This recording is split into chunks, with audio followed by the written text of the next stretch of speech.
Hey y'all, welcome back. Sorry guys, I was trying to upload a video, trying to get some videos uploaded to TikTok. It's just too much that has gone on in this case today. It's just so much to choose from. So I was trying to decide what did I want to do? What was I going to wait on? What was going to happen? It was just too much to decide. it was so much. Y'all, I think I just did a video on Relly and Gemma. And I really wish I'm gonna have to ask Mel. Was Gemma really in court? Because I'm seeing she was, from the tweets of, not involving his family.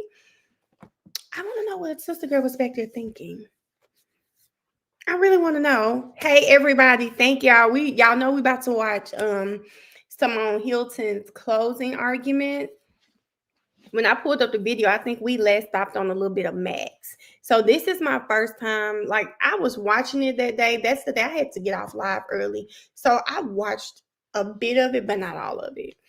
And I'm just going to pray that I make it through this because I'm sorry. I thought I had already left Simone Hilton. Y'all know we're supposed to go back and watch some of the old testimony. We've been watching new cases and hadn't gotten there yet, but we're taking this for it's true story in the chat, y'all. It's true story in the chat because this is for you, true story. Sharonda been asking me that. Hold up. I got all this stuff right here. Y'all know it's a lash bed behind me.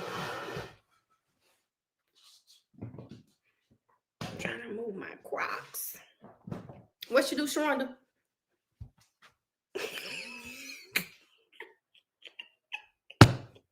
Key not gonna be here. Key saying message her after we get done. She said she not sitting through this again. What she do, Sharonda? Okay, let me stop. I don't think Key gonna be here. I don't think Key's gonna be here. Key said she not sitting through this again. Key said I'm not sitting through that foolishness again. Listen, y'all.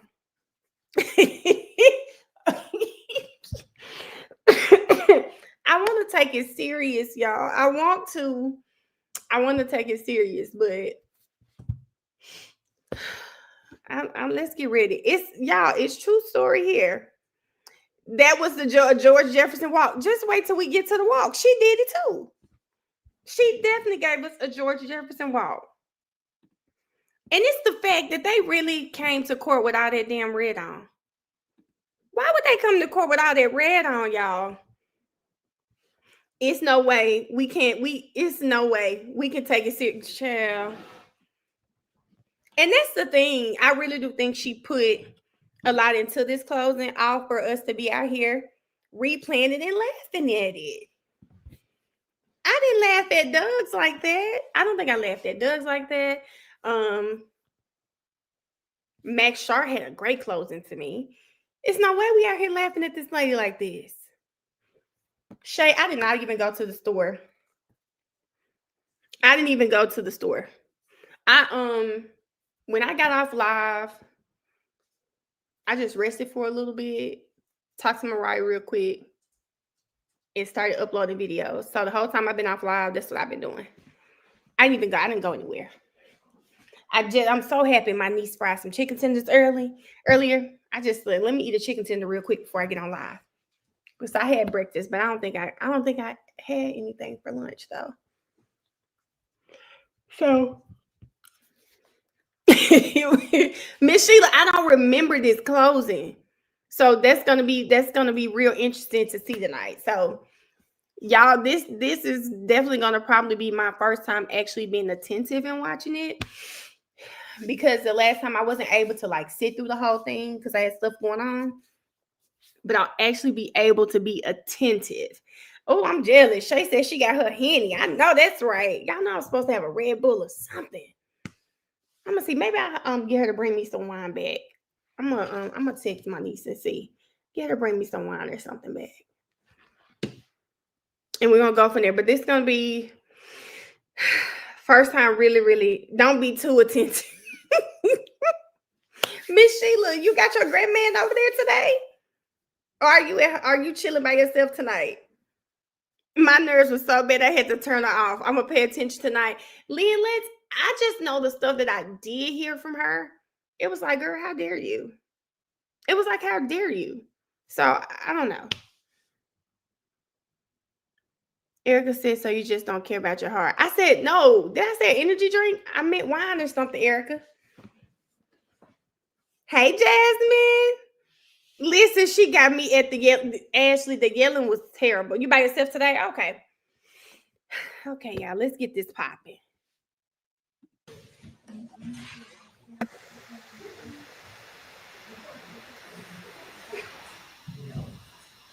I still can't believe they wore this red, y'all.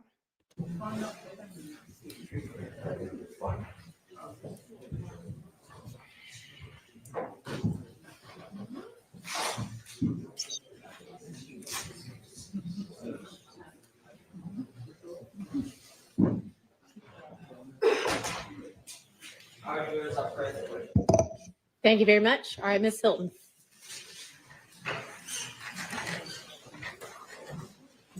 Good evening. I know y'all tired. And I get the harsh responsibility of closing you out for the next. I'm tired already. Are we really finna watch this? I don't even see True Story here because that's who been saying, can you watch it? Can you watch it? I'm tired already. I don't care. I could go watch Redley real quick.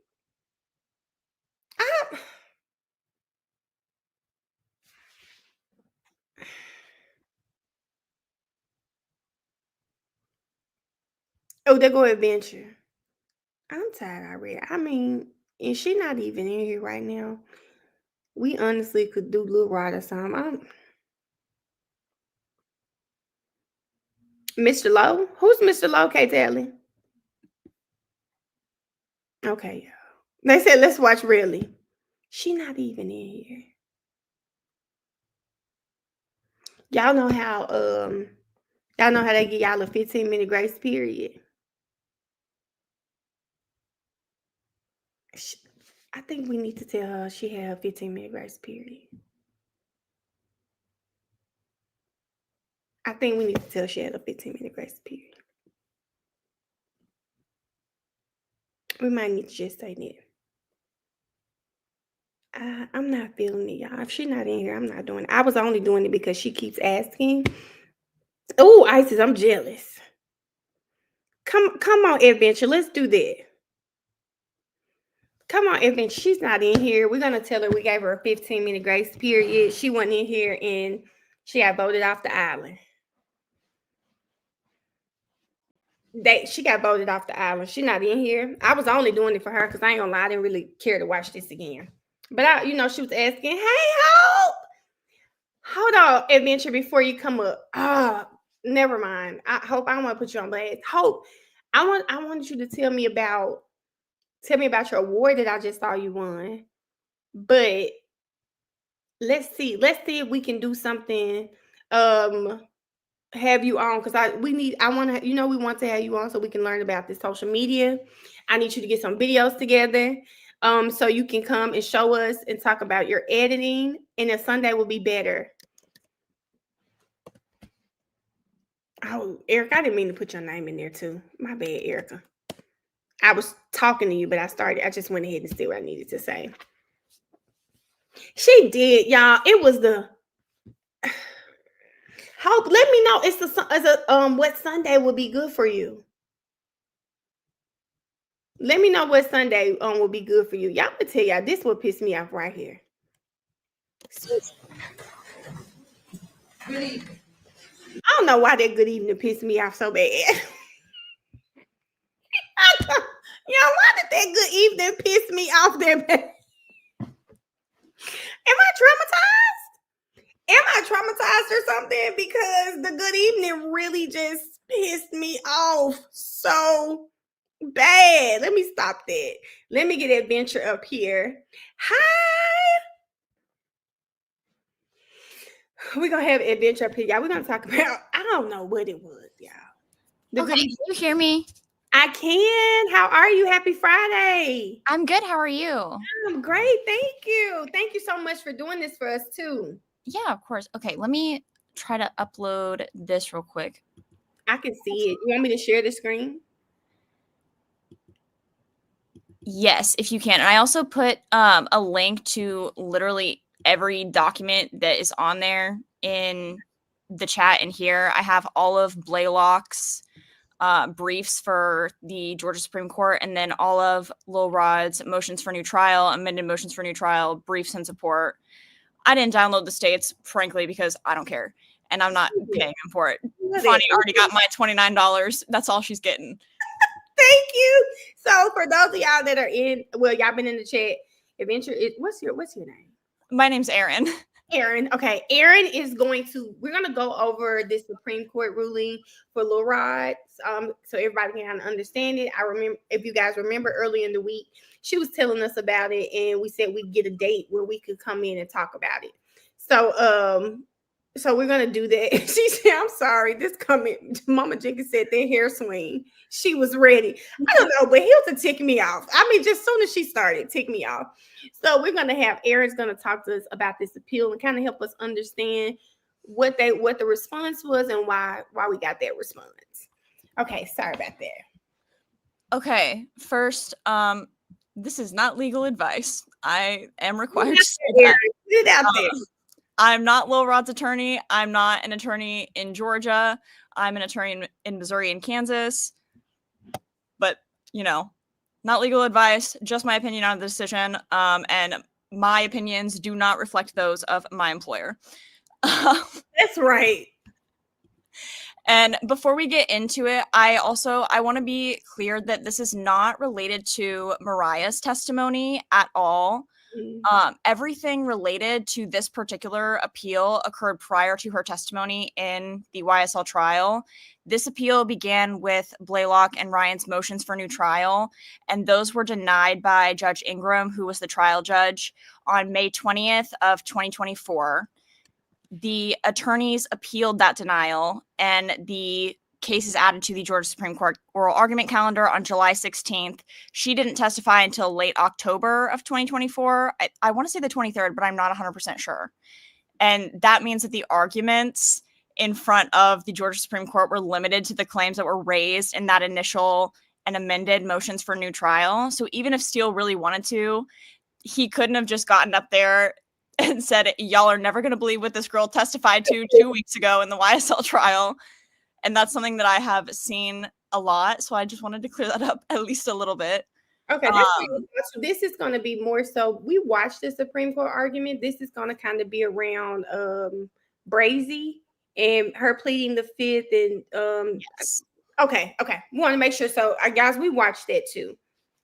And it's less about her testimony specifically and more about the lack of objections that the attorneys made to her testimony.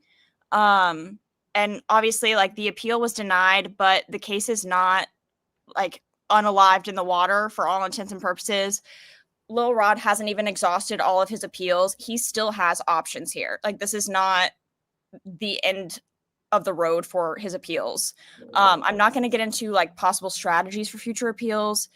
I saw Ms. Williams' video. I agree with her 100%. We can get a lot more done when the opposition has no clue what the plan is. So I'm going to keep it that way. Love it. And basically, this is a dual decision. It applies to both Lil Rod and Bali. Appellate proceedings are super different than trial. They no longer have the presumption of innocence. The evidence is now viewed in the light most favorable to the jury verdict and by extension, the state. And only about 10% of appeals actually result in a reversal. It's way more common for an appellate court to note that there were errors in the trial and that those errors were not harmful or prejudicial enough to warrant a new trial. Both of them raised ineffective assistance claims. It's also super rare for this specific type of claim to be granted. Mm-hmm. I think Meredith Duncan said it really well. So I'm going to quote her Brooklyn Law Review article. The success rate of ineffective assistance of counsel claims is well documented as abysmally low.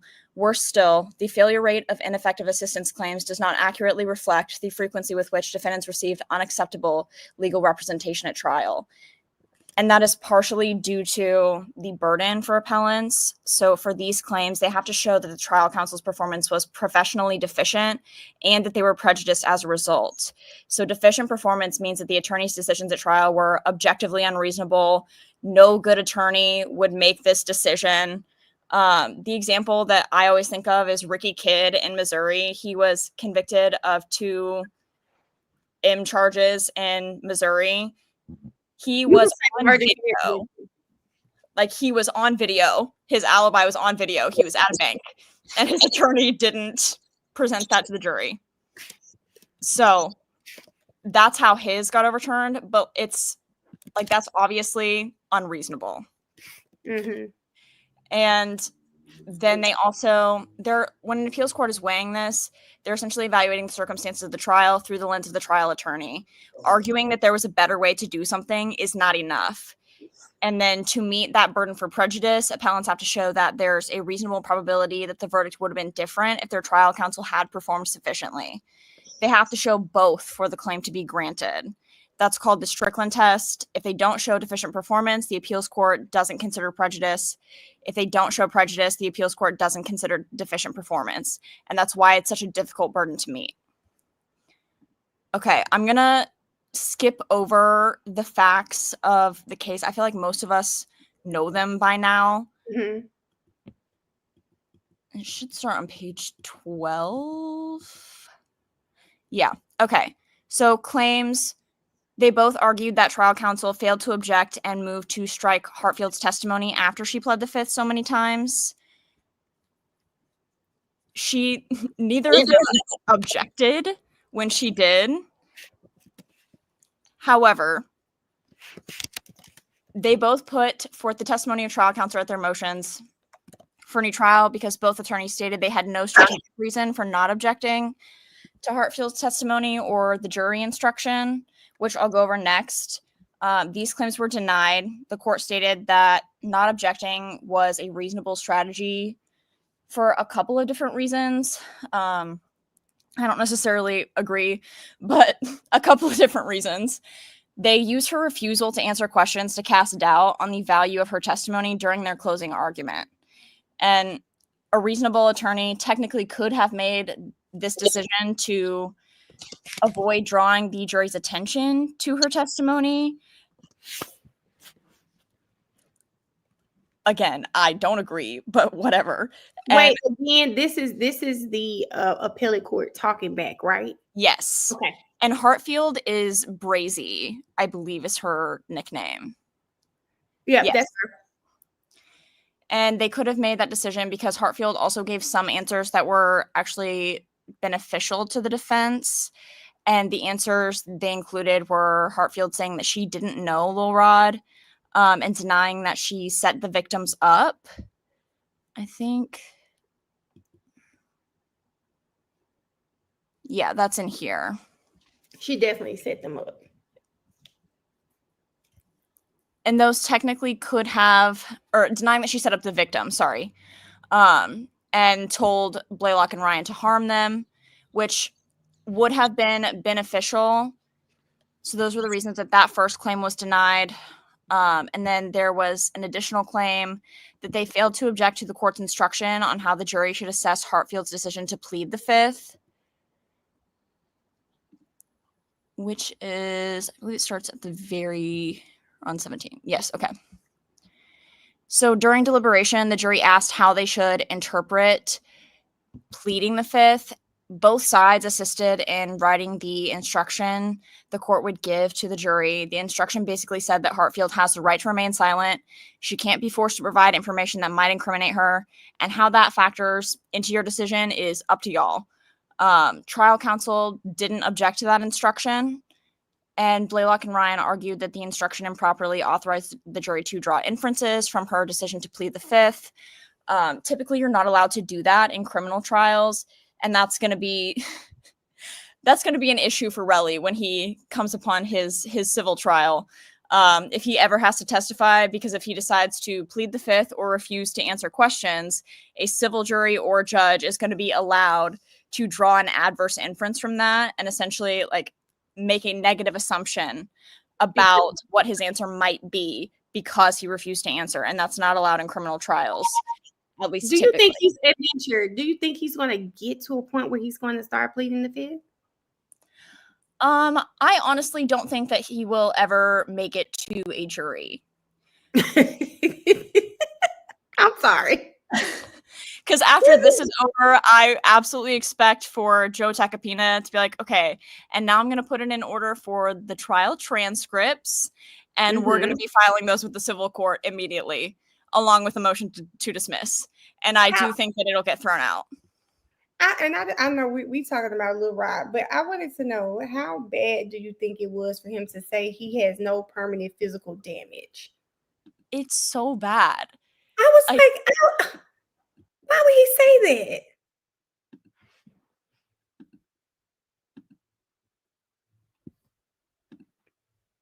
Yeah, I didn't end this, did I? Hold on, y'all. I don't know how you got clicked off the stage. Sorry. I don't know either. Oh, well. Let me put this back up here. Okay. Okay, I got it. Here you go. But yeah, I didn't know that. I wondered. I was thinking, I know those lawyers are pissed. Why would he say that? Yeah, I mean, it completely undermines his claim just because, like, it's pretty obvious already that he doesn't have a physical disability from the little scrapes. But now he's also testified to it. So, and under oath. So they're supposed to take that as truth. So either you're undermining your claim or you're committing perjury. So I guess he can weigh which one is worse for him. It's not gonna go well. He's not gonna get $30 million out of it regardless. Yeah, okay. I was just like, why would he? I said, why would he do that? It just doesn't seem smart, but I don't think he's smart, so there's that too. Yeah, I don't think he's thinking ahead about his answers at all. Especially not how they're gonna affect his civil trial, considering he didn't even think they could talk about that during the when he said, wait, this is not for that, I said, oh my god, what is going on here? Okay, all right, let's get back on topic, because I will go down with that man. Is something's wrong with him, but okay. I see a couple of questions. Unknown. I did look it up. I don't know about Johnny Depp's attorneys. I saw that earlier. I looked up who his attorneys were. Jay Tucson, I think is his last name. And he works for a firm that has, like, they do not collect attorney's fees if you don't win for all injury cases. So it's basically like contingency counsel. They don't get paid if they don't win your case. So it kind of is pro bono. And then Erica, how do we go from 25 to 30 million? He sued them for 30 million. I kind of think that the 25K is solely compensatory damages, like for the physical injuries. And then he sued Joe for defamation and then like emotional distress and the permanent disability. And so the total amount that he's asking for is 30 million. You always ask for more than you think you're going to get. But 30 million is that's pretty bold. Yeah, it's a lot. Okay, and then back to Lil Rod. So this was kind of the same reason that their claim on the attorneys failing to object and move to strike Hartfield's testimony after she pled the fifth. This is the same reason that the failure to object to the court's instruction on how the jury should assess Hartfield's decision to plead the fifth. Again, because they highlighted her sentence in closing, the court ruled that this was technically a reasonable trial strategy, and they denied the claim. And then because they ruled that Blaylock and Ryan didn't show deficient performance of their attorneys, they didn't evaluate prejudice for this claim. But in the footnote, they did note, and I thought this was very important because you don't usually get little presents like this from the Supreme Court.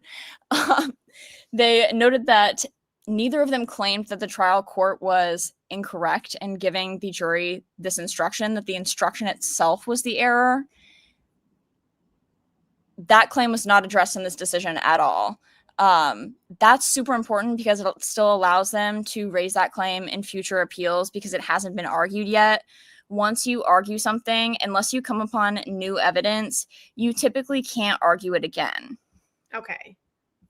Well, I'm going to say this about the Supreme Court. I do think this, the Supreme Court throughout the YSL case with some of the things that they have decided upon, it seems like they are using the footnotes to do exactly what you're saying, give them little nuggets. They definitely are doing this. Like maybe they knew this, they know this is a sham case as well, and they're doing what you like, just giving them little nuggets here and there. I would not be surprised to see that come up in a future appeal. And then obviously Mariah's testimony in the YSL trial is going to be grounds for appeal. I would assume that Detective Hogan's testimony in that trial is going to be grounds for appeal as well. So it's just kind of adding like little pieces here and there, because when they get to the end, they'll weigh the cumulative effect of all of the claims together. So it's like, okay, well, you know, like maybe this one claim wasn't that harmful and this other claim wasn't that harmful. But if you have 7 claims and all of them are a little bit harmful, what do we have here? Because that seems pretty harmful in a manner that could have been so prejudicial that it warrants a new trial. And so at the very end, they weigh that. They also do that in future appeals. So if we had an improper instruction here, and technically they could also bring up some of the stuff that was in this appeal, not necessarily for the prejudicial value of it, but simply for the cumulative value. I don't know that they will, just because it won't play a huge role. They're not going to weigh it as its own separate claim. It would just be like a little mark on how badly this trial went, but it's not going to be weighed very heavily. But I do think it will be brought up again in future appeals. Well, at least like you said, they can still bring it up to kind of add more value to the other claim that they're going to make. Yes, they absolutely can. Before we go on, Kay Talley wanted to know who makes the decision to sentence someone that has done something wrong. So after they're convicted, who gives the actual sentence? I know in Georgia, it's the judge. The jury doesn't have any say in the sentence, and that's the way that it is in Missouri and Kansas as well. But obviously, sometimes the judge is restricted by statute. So like we kind of saw that with Shannon's sentence. Thankfully, Judge Whitaker, before sentencing, went back and reviewed what the statute actually said. And that's why she came back out and was like, yeah, I have to sentence you to the max, but I can probate however much of it I want. So screw you to the state. When I tell you, Paige, if I've never liked Paige, I said that was another time. I can say, okay, you are right with me. She was like, I know. I have to sentence you to this, but I also have the ability to do this. And I said, I know that's right, Paige. And I know that in Georgia, and I had to look this up last night because I was a little bit confused on what the F they did with this kid. He was tried as an adult. They decided to try him as an adult before the criminal indictment even came down. Lil Rod? Yes. Okay. Under Senate Bill 440, which was passed in 1994, the same year as the 1994 crime bill, which led to a lot of state level legislation that is super, super harmful, especially for juveniles. So they decided to try him as an adult, immediately, months before the criminal indictment even came down. And so Judge Ingram would have been required to adhere to adult criminal sentences, even if he was going to be housed in a juvenile facility until he turned 17. So M1 in Georgia is a life sentence. So she was required to give him a life sentence, and that's what he got. And then he was also given a consecutive 10-year sentence for, how do I say this? A weapons charge, like specifically for. I would say you can say gun on here. Okay, so it was for armed criminal action. And that was like a special, it's an additional 10 years that runs consecutive to however long he ends up serving, potentially the full 30 years, considering his disciplinary record in prison thus far. Which, you know, he'll still get out at like 55, provided that he doesn't have any lengthier sentences handed down. Wow. And his appeals are not granted, because both of those will be overturned. Like, the sentence is also overturned if your conviction is overturned. So if a future appeal is granted, the sentences go out the window. And so none of that will actually matter. Okay, she's asking, so a DA can't give a person, say, like, life plus 170 years. I've heard people have sentences crazy like this, though. It has to be within the guidelines of the charges. So the reason that they're able to ask for that is through the, like, sub C recidivist. And so when they're looking at all of Shannon's charges, and he has like all of these different weapons charges and all of these different rug charges and 2 charges, and then they also have the, and I don't love this, they have separate statutes for possessing a firearm as a convicted felon and possessing a firearm as a convicted felon who was previously convicted of a crime involving a firearm, which feels like double jeopardy to me. Don't love it. Feels like it. But they charged him with a bunch of those as well. And then because they filed sub C recidivist, and the maximum for those is like 20 years, and they're consecutive, that's how it adds up to 2 life sentences plus 140 years. I know Christian Eppinger is, I want to say he's facing life plus 166 right now, because he has like 15 different felony charges, and they filed sub C recidivist. So it's adding the math up to the maximum sentence, and then they're consecutive. So it's one right after the other. And so they're like, well, and honestly, a lot of times they put that on the record to make people nervous because they want them to plead out. So all a tactic. Everything's a tactic. Like, it's kind of like a veiled threat of being like, well, we're offering you a life sentence. And in Georgia, a life sentence is 30 years. And what you're facing is a life sentence plus 166 years. So don't you want to take this plea deal for 30 years instead? And oftentimes that happens before, like, it's usually after you have pled not guilty the first time, but it takes a while to get to trial.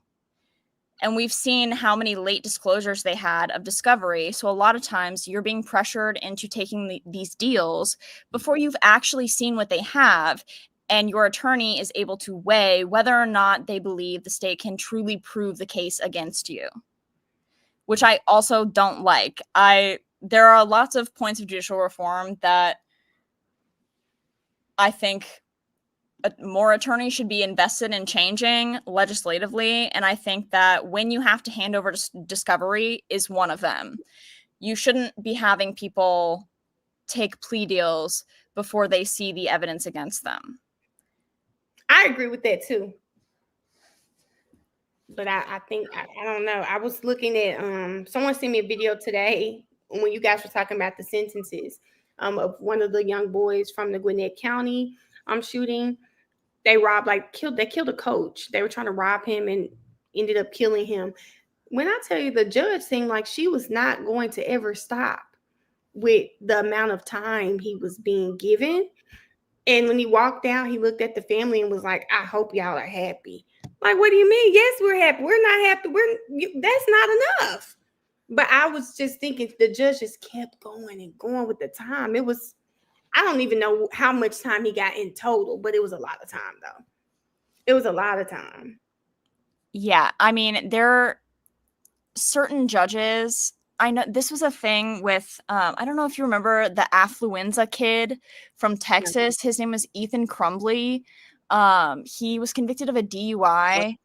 I think he ended up unaliving, like, I want to say 3 or 4 people, and didn't have to spend. He ended up going to prison because he fled to Mexico and then got busted because he ordered Domino's pizza. So that was a choice.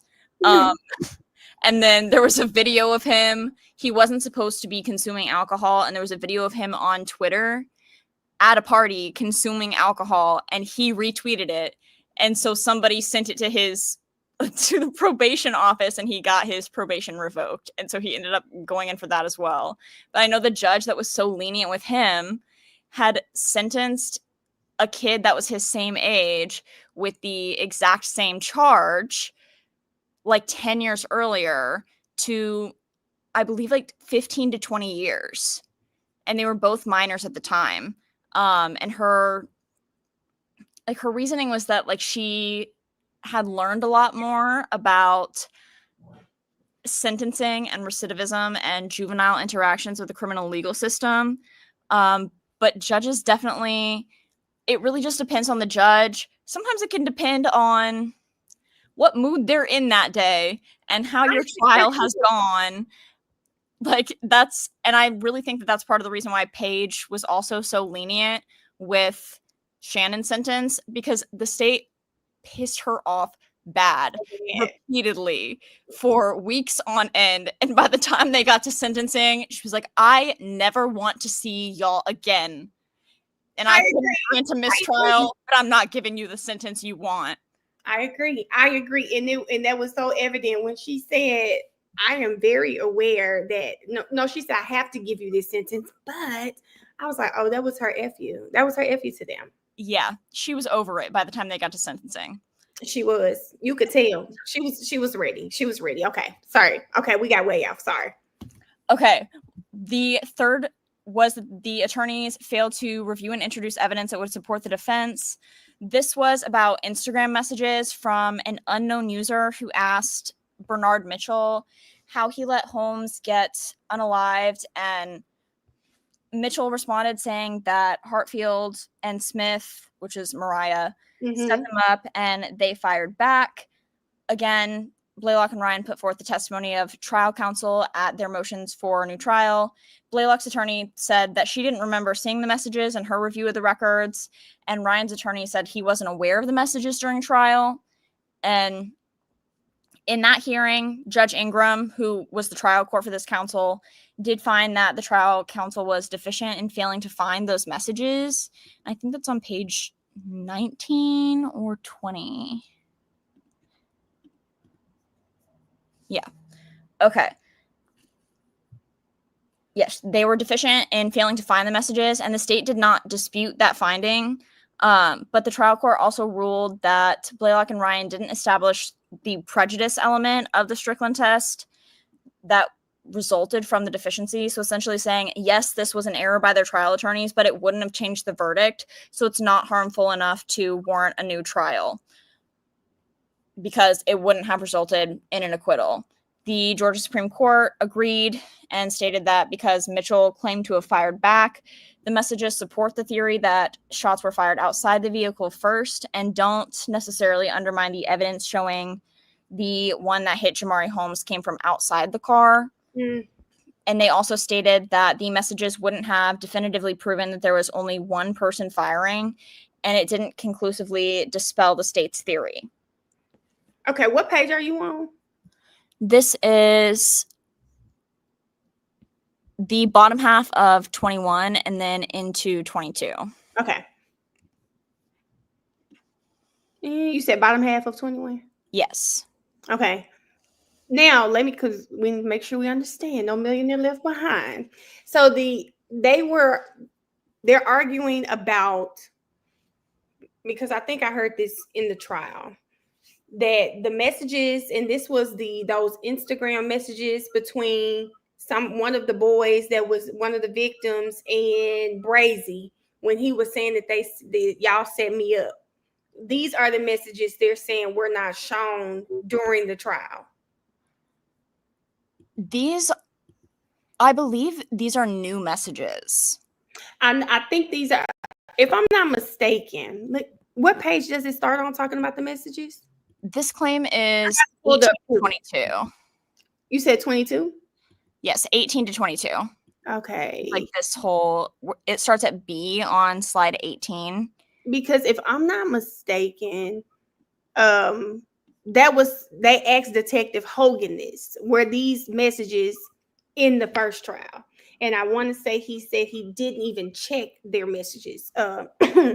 They're the boys' social media messages that just went off what Mariah said. I think those are the messages they're talking about, but I wanted to read to be sure so that we know. You said on 22, we conclude have failed to establish the trial causal performance. Okay, specifically, appellants point to Instagram messages sent by an unidentified user who asked Mitchell how he let Holmes get unalived. Yep. Mitchell responded, "We didn't let him get unalived. Hartfield and Smith set us up. We shot back." These are the messages. Okay, so chat. Make sure we're all on one accord. Do you guys remember when Hogan was on the stand? There were these messages to one of the boys that was in the car. And the messages in the car, this is how, all of us were saying, they set him up, they set him up. Well, in these messages, he's literally telling the person that they set them up. Do y'all remember those messages? And they were asking, why didn't you go through those boys' social media pages? Hogan never checked them. These messages came out during the YSL trial. This is the first time we saw them. But yes, y'all remember these messages. Okay, so that's what she's reading about right now. And in the decision, they mentioned those messages. Y'all remember Brian Steele mentioned them too during his argument.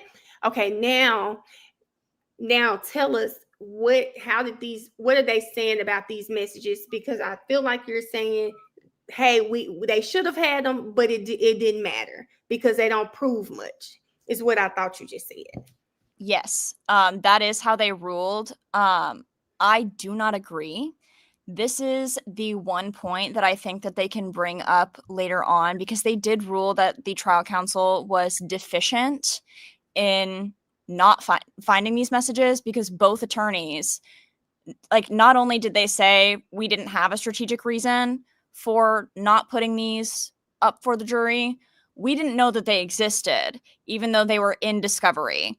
And so you are deficient, because this also specifically contradicts Brazy's testimony, saying that she didn't set the victims up, because Bernard Mitchell is one of the alleged victims in this case. And this specifically says that they did set them up. Aaron. So they should have brought that up to undermine both Mitchell and Brazy. Did you just say that these so from my understanding, it seemed as if Hogan didn't even check these, right? He had the ability to, he could have, he just didn't do it. But you're saying these messages were in discovery and their attorneys didn't use these messages at all? Yeah, I mean, we also have to remember Hogan testified right before Mariah the liar. Mm-hmm. All of the stuff that is in here, let me check the dates that I have in here. Okay, the motion for new trial, I'm not going to include the motion for new trial filed by his trial attorney, just because it was the typical, like, this is contradictory to the evidence presented. It's literally 4 lines long, and then he signs it and submits it. It's just to get it in by the deadline, because you only have 30 days to file your direct appeal after your sentence is handed down. So usually your notice of appeal doesn't contain a lot of information. Okay. At least the initial one. So they have 3 amended motions. And the first amended motion is filed on August 4th, 2023. The second amended motion is on September 19th, 2023. And then they file the brief in support of, because they have a hearing in front of Judge Ingram on September 22nd and then on November 20th, both of 2023. Brief in support of defendant's amended motion for new trial was filed on February 2nd or February 12th of 2024. And then they filed a third amended motion for new trial on February 13th of 2024. Okay. They were all denied on May 20th of 2024. So that's way before Hogan even got up and testified. So any of the stuff that Hogan said, any of the stuff that Mariah Smith said on the stand during the YSL trial is off limits for the appeal of those denials because the denial happened first. And they're limited to arguing about what was contained in the denial, like what was contained in their original motions for new trial and why the judge erred in denying that motion. So they really couldn't bring it up. You're saying they have to file a new one and then they can bring this stuff up. Uh-huh. Okay. That's kind of why it's not dead in the water and why they can't, like why they can go ahead and bring up when they said, well, yes, this was deficient, because now they can use it to bolster arguments about testimony because it contradicts testimony. Aaron, I am just on the floor. And I think Brian Steele said these things during his Supreme Court hearing. But I think hearing them say that it didn't matter when you are saying the attorneys had access to these messages, to me, they tell a different story than what Mariah said. They had access to this and they didn't use it. And you're saying that wouldn't have mattered? Yes, it would have. I agree. Because now you answer this from an attorney's perspective. Had they had this information, does it look different for Mariah and Brazy as far as charges are concerned? I honestly don't know. That one is up to the state. And so, well, I mean, technically Brazy was incarcerated at the time of her testimony. I don't know what for. But there was a separate order. I tell you, Aaron, she was in jail for, I think, was it carjacking or something with like a weapon? Oh, it was very on brand for the things that happened in the, that she allegedly did in the YSL case. It was very on brand. Interesting. Exactly. I was like, oh wow. So to me, when we saw it, was it carjacking, y'all? And she's still in jail. When we saw it, we immediately said, oh, she did exactly what they're saying in these messages based on her new charges. Oh, she didn't stop. Yeah. That's very, very, and I know that would not have been admitted because it's bad character evidence against an alleged victim. But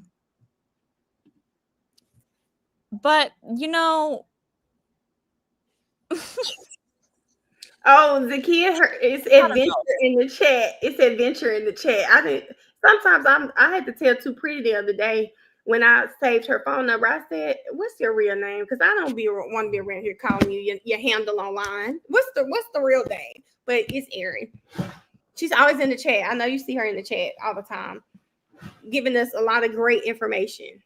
Yes, my real name is Erin. Yeah, I mean, I would have brought that up personally. And I know that they ruled that it wasn't prejudicial enough that it would have changed the jury's verdict. I don't agree. Like, I do think that failing to find the messages is professionally deficient.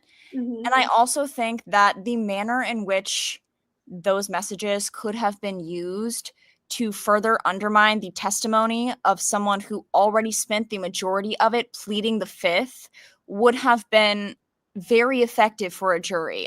And what you're supposed to establish is that there's a reasonable probability that this could have changed the verdict. And I think that if you are significantly undermining the testimony of one of your star witnesses, because not only is she not answering any questions, now we can't even believe the questions that she is answering. So what value does her testimony have, really? I agree. None. And I do think that that is a reasonable probability that it would have, and maybe it wouldn't have resulted in an acquittal, but it might have resulted in a hung jury. And that is still a different outcome. So I don't agree with the Georgia Supreme Court's decision here. I do think, yeah, they're right. It is professionally deficient. It absolutely is. And I also think that it's prejudicial. I just agree. I'm happy that you feel the same way we feel. I don't understand how they're saying it wouldn't have changed it, because for me, as soon as I heard that version, I was like, oh, well, wait a minute. How do we know it didn't come from the girls? How do we know the girls didn't do it? I feel a lot of different ways. Was it some type of initiation?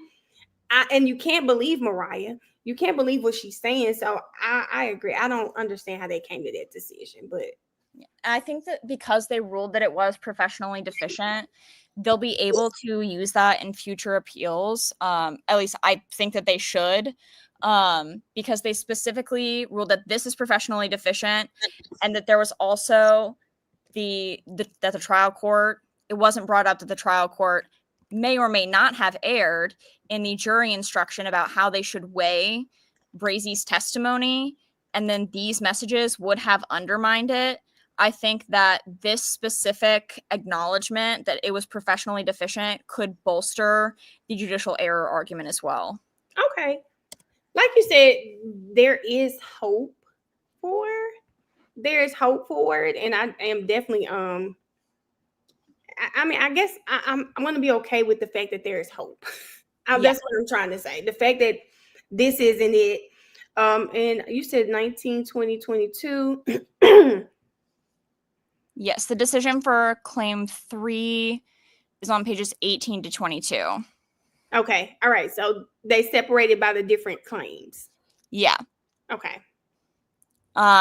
And yeah, although Mitchell's message about shooting back may cast doubt on some of the state's evidence, we cannot say that introducing the evidence would have created a reasonable probability of a different outcome. Here, an acquittal. Again, I don't agree. I really, really do not, especially considering the other claims. And I do think that perhaps they should have weighed this a little bit more heavily when considering the cumulative effect of the failure to object to how many times she pled the fifth and the failure to review and introduce this evidence. Do you remember doing the the YSL trial? The moment Woody pled the fifth, it was an uproar. Like, and there was these causes for mistrial. Are they essentially saying that the same thing should have happened when she was on the stand, instead of just consistently let her say that? Kind of. Essentially, they're sort of the same thing with Relly, because obviously the state is like trying to impeach him at this point. They haven't formally moved to impeach him at this point. But they're essentially saying they should have moved to strike her testimony because she pled the fifth so many times that it really had no evidentiary value. And so if they formally move to impeach Relly, then they'll also move to strike his testimony because it has no evidentiary value. One of the first claim here was they failed to do that. Mm-hmm. And then the third claim bolsters it because they didn't move to strike her testimony and they didn't introduce evidence that would have specifically contradicted the very few answers that she provided. Thank you for tying that into Relly, because I am wondering if at some point we will strike his entire testimony. It's been it's terrible, but I'm just lost. I really thought Brian still did a great job, especially going up against the state's attorney they sent to argue this. He just wasn't, to me, he wasn't as strong as Brian, but I guess ultimately they're going to listen and then weigh their facts as well, because this is not where I thought this was going. And then they have one more, and technically Lil Rod has another one as well. So this is C. They argued that the trial counsel failed to object to the prosecutor's comments during closing arguments, which were about Blaylock and Ryan's quote-unquote silence or their decision not to testify.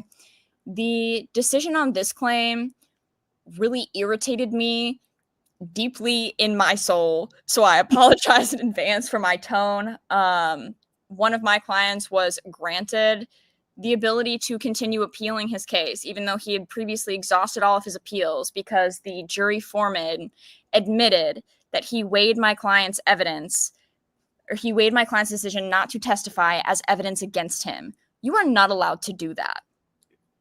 My client has the right to remain silent. Mm-hmm. He gets to invoke that right whether he is in an interrogation room or on a curb in handcuffs or in a criminal trial. He has that right regardless. He never has to tell you where he was. He never has to put on witnesses, and he never has to take the stand himself. Brian Steele, you sound just as passionate as Brian Steele, because he was a little pissed about this part. I'm pissed about it too. And why? And once he explained it and hearing you as well, it's like, well, why would you say that in your closing? Why would a judge allow you to mention the fact that they don't want to testify? That is their right. Exactly. You sound Okay, so during the state's closing, the prosecutor noted that the defendants carry no burden, briefly. But in context, it kind of, and I didn't read through the transcripts because it's not the same as Missouri. In Missouri, this stuff is free. You don't have to pay for it. In Georgia, it's 50 cents a page. And that thing was 14 pages. I'm not giving you $800 to read this. I know y'all messed up even without reading it. I've seen your work. I don't need to read it. Listen, we were talking about this. Someone asked it, so now y'all just heard her. She says like $800 for the transcript from this case, because I actually wanted to see it. I said, what are we missing? How did they convict them? But when I heard they didn't show those text messages, I heard Brazy with the plea to fifth. I was like, oh, okay. I get it now. And that's actually not even the full transcript, because there were 10 volumes listed. It was 1,477 pages for volumes 1 through 9. Volume 10 is never filed. So I really hope that they turned it over. But it's not in there. So I don't actually know how many pages it is, but it was like $768 when I did the math just to purchase that. And thankfully, because Lil Rod has indigent status, he will get it for free. But yeah, like that is a huge barrier to a lot of people, especially because once you have exhausted your direct and post-conviction appeals, they don't appoint you an attorney anymore. You're on your own. Oh, wow. So if you want to appeal, even if you have indigent status, it doesn't matter. You got to come up with money for an attorney. You got to come up with money for all the documents that you need. And a lot of times in post-conviction, you only get one bite at an apple. Like at the apple. And so I have had a client who has gone in and he really truly believed that if he could just get in front of a judge and explain it, that the judge would understand. And nobody told him that that's not how it works. And you have to, that like judges in these appellate proceedings aren't considering whether or not you're innocent. They're not here to listen to you speak. They want to know if there was an error in your trial. And if there wasn't, then they are going to send you back to prison at the end of the day. And that was his one bite at the apple. And he couldn't appeal after that. Wow. And it took about 6 years to actually get him a certificate of appealability to allow him to continue to appeal. And then that took DNA evidence to get that new certificate. Wow. But and how did he ultimately win? Couldn't get out? His conviction was overturned in 2022 and he came home. Wow. But man, all of that. And someone I think Melody said it, the law really can be tricky. Yes, it can. Absolutely. Wow. Absolutely. Just to think you have to go through all of this when clearly, and I'm not saying those boys are innocent, I don't know, but clearly they did not have a fair trial. I don't think that they did either, and I still don't think that they had effective representation. No. At all. Despite this denial. I don't care. This doesn't change my opinion. I don't think that this went well at all. And I think that it is also kind of important to note that the jury trial began on September 21st of 2021, and the guilty verdict came in on September 30th. What? Yeah. Jury Well, you selection and motions hearings began on September 8th of 2021, Okay. and then the actual trial began on the 21st, and that guilty verdict was entered on September 30th. They had their final disposition on October 1st. Wow, that is fast. Yeah. So it was a very, very short trial. With two defendants, where they were both of their like it seems really short. Yeah. And so it doesn't necessarily surprise me that their attorneys didn't find that evidence. It doesn't really seem like they did all that much. It doesn't seem like it, because how did it take Leah Abbasi and D. Williams? They were able to rip through Mariah and Hogan. How? Why wouldn't? How could their attorneys not see this? Exactly. And exactly. Keith said that their attorneys ask anything. It's. I'm with you. How were they able to find this information and during their trial? They didn't. I don't know. Sometimes it feels like people. I don't know if attorneys do this, but for them, it feels like did they see all of the evidence and they not want to fight? Didn't think they had a fight? Because those text messages to me, I was like, oh, this is a good story. Someone in my TikTok comments when we were watching kept saying, "What if?" Oh, I think it may have been Ariel. What if the girls shot the boys? And I was like, that's another way to kind of that you could spin it. What if? We don't know. What proof do we have other than these two liars that those boys were there? Yeah. And I think it was their trial strategy, both of the defense attorneys, was that they weren't there. But that's it. That's it. They didn't present any alibi evidence. Someone just said that why didn't they ask about his little brother? That's Lil Rod's fifth claim. Like the only one that is separate from Blaylock, that's his claim. Like they're not there, but also we're not going to tell you where they were. And that's where this prosecutor's comments came from as well.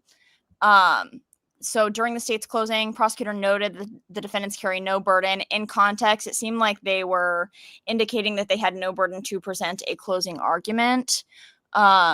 But they told the jury to listen for Blaylock and Ryan's explanation about where they were if they weren't committing the crime. Obviously, there is no explanation because they didn't testify. They didn't present alibi witnesses.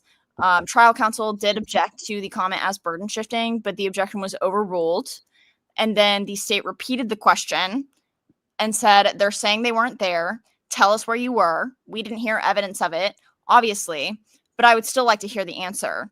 Blaylock's attorney objected again, and the trial court told the jury to disregard the tell us where they were portion of the statement.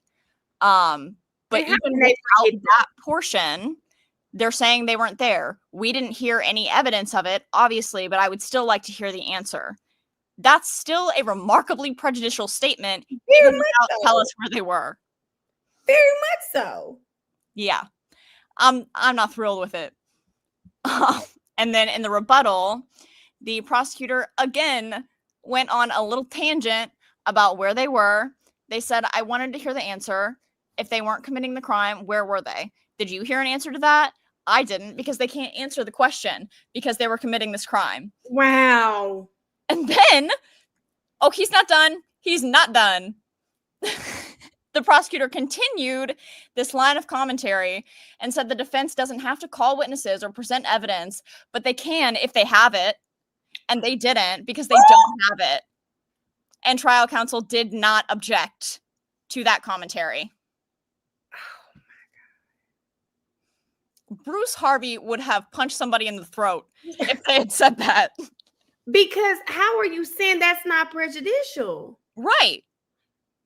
Saying, well, they don't have to put on evidence, but they can if they have it. Like, you're obviously insinuating that the only reason they didn't put on witnesses or evidence or testimony is because they didn't have it. That is burden shifting inherently. Oh my. And did you see me? I'm like, what? You said what? My mouth would have been on the floor. My jaw would have been on the floor had I heard this in like live in person, because exactly what you're saying. How are you able to do that? And you're gonna say, if I'm a juror and I hear that, I'm like, well, he has a point. Yeah. Why didn't they do that when it's their Right. right to remain silent? And it turns out, because somehow it gets worse. To an extent, Georgia actually allows this, which is insane to me. But they cited 4 cases where they ruled that it was appropriate for a prosecutor to emphasize that a defendant didn't successfully rebut or explain the state's evidence. That is the part that really, really irritated me, especially with this first one, Kimbrough v. State, because they're weighing the circumstances of the trial. And in Kimbrough v. State, the circumstances of the trial, like his attorney put on a detective that had interviewed him, I believe, a year before this trial. Mhm. I think in 2014, and determined that they didn't have probable cause to arrest him at that time. However, the evidence against Kimbrough in this case was DNA.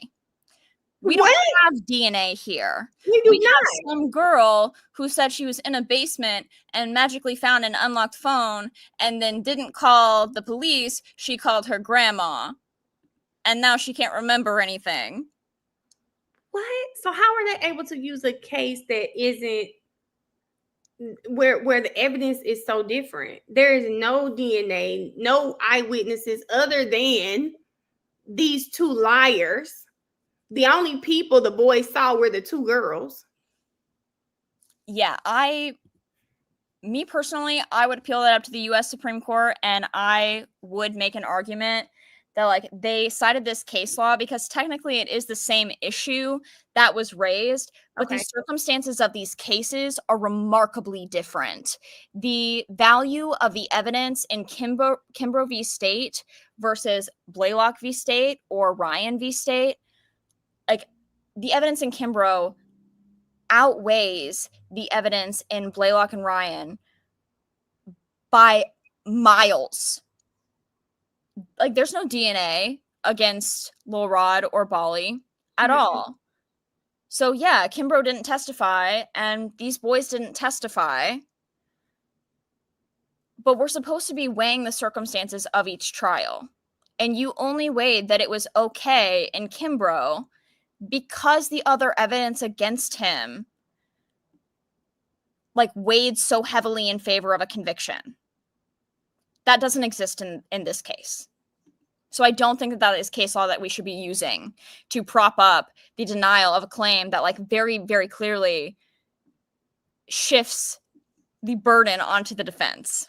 And the fact that this is coming from the Supreme Court justices is probably more alarming because, like you said, they're in one of the highest courts of Georgia. So why would you use cases when, like you said, the evidence in the cases are remarkably different? Yeah. I was not thrilled. I had to stop reading after that one for a while because I was like, listen, it pissed me off so bad. I went and that is how they got the $29 out of me. Because I was like, let me go look at all of these amended motions for trials because I know you're lying. I know that you're not saying that this is actually fine. You can't be. Unfortunately, they are. Wow. I don't even know. And here you explain it definitely helps. It definitely helps. But it's just, again, how did we get to denying the entire claim?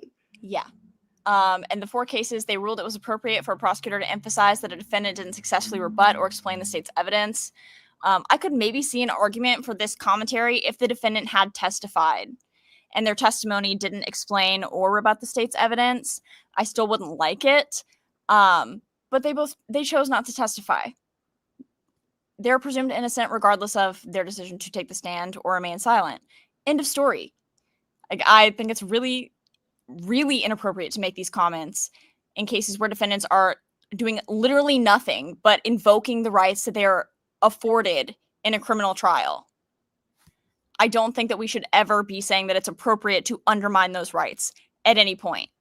The Georgia Supreme Court did note they have serious concerns that the prosecutor's comments went beyond the make them explain argument in that second paragraph in the footnote, and instead amounted to a comment on Blaylock and Ryan's decisions to remain silent. But they also stated they wouldn't address whether the prosecutor's comment was so improper that the trial counsel was deficient in failing to object, because they had already ruled that Blaylock and Ryan failed to raise that this objection would have changed, or failed to show that this objection would have changed the verdict if it had been raised. What? Yeah. So they already said, well, because they ruled they failed to establish the requisite prejudice in light of the strong evidence of their guilt. And by strong evidence, they meant Mariah the liar's testimony, the victim's testimony that corroborated her account, so Mitchell and Uten, and then Brazy as well, and then the messages between Blaylock, Ryan, and Brazy. They also noted that the trial court did instruct the jury that the attorney's statements were not evidence. Again, and then the Strickland test requires them to show both deficiency and prejudice. And they had already ruled that they didn't show prejudice, so they denied the claim. They didn't even consider deficiency. Yeah, super frustrating. Because so I really thought when we went through this, I would understand why I was denied. Like I said, I thought Brian still had some great points in his arguments. So I thought I'd understand it. I have more questions. The reason that it is denied is simply like because the hurdles are too high to overcome in these types of claims. It's really difficult to meet that Strickland test. Like a number of my clients have filed ineffective assistance claims, some of them based on alibi. One of my clients got out this past July. He had 7 alibi witnesses who were willing to testify.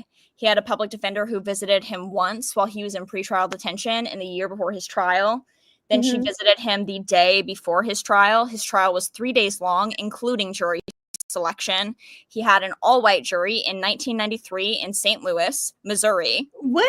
They convicted him in 45 minutes. She didn't put on a case at all. What? And his ineffective assistance claim was denied.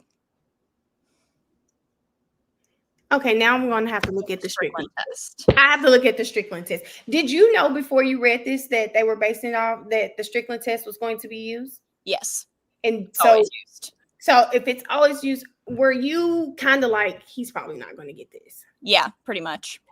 It's super rare to have the ineffective assistance claim granted. It has to come alongside like something really, really egregious that your attorney has done. Like there's another case that happened like right after I graduated high school, where an ineffective assistance claim was denied despite the attorney having his license suspended 3 previous times due to ineffective assistance of counsel in criminal trials. He was aware of evidence of the cop in that case, like fabricating evidence against his client, who was a 17-year-old at the time. And he was also aware that the prosecutor in the case and the judge in the case had an inappropriate relationship, and neither of them recused themselves. Yeah. What? And he was also aware that the prosecutor had threatened a witness who didn't want to testify, and the prosecutor told her that if she didn't testify, she would call CPS and have them come take her kids away. And his claim was denied. So does the Strickland test need to be reviewed or something? Because that sounds like that one should have gotten it. Right. Because, like, obviously that's deficient. Obviously it's prejudicial if the one witness, the single witness who allegedly identified someone named Lamont, not the Lamont that you put on trial, a completely different Lamont, which they were aware of before they arrested the Lamont that they eventually convicted. They knew. Wait. who Both the people person had was. the same. Both people had the same name. Uh-huh. And that wasn't even the person who did it, by the way. The other Lamont. They know who did it now. And yeah, his claim was denied. We know a lot more about it now. I don't know. Some of you might have heard of this case. This is Lamont McIntyre in Kansas City, Kansas. Jay-Z actually gave like $1 million to the Midwest Innocence Project to investigate this cop because he had been essaying women in the Quindaro neighborhood of Kansas City, Kansas for 30 plus years. He was also running an S trafficking ring with someone who is now serving life in prison for said S trafficking ring and taking payment from this person in order to not investigate crimes that they were alleged to have committed. The person who committed the crime that Lamont McIntyre was convicted of ordered the hit on the two people who passed in that crime. The detective knew that. He had been essaying Lamont's mom. She moved to get away from him. And then he sent her son to prison for 23 years. He was 17. That man was supposed to start his own trial. Charges were pressed against him. Federal charges were filed. Is this the man who just killed himself? Yes, it is. Roger Brazy. Oh my God, I almost broke my charger. What? Yep. In the world? And they just released the other day. Apparently, it was a stolen firearm. Nobody knows how he got it. Was he in jail? No. He was at home. He was on house arrest. I remember seeing this because it was all now we got to have to dig into this one day. But I remember seeing it was on X, and people are just saying like, unfortunately, none of his victims will ever get the justice. Yeah, the justice that they deserve because he killed himself.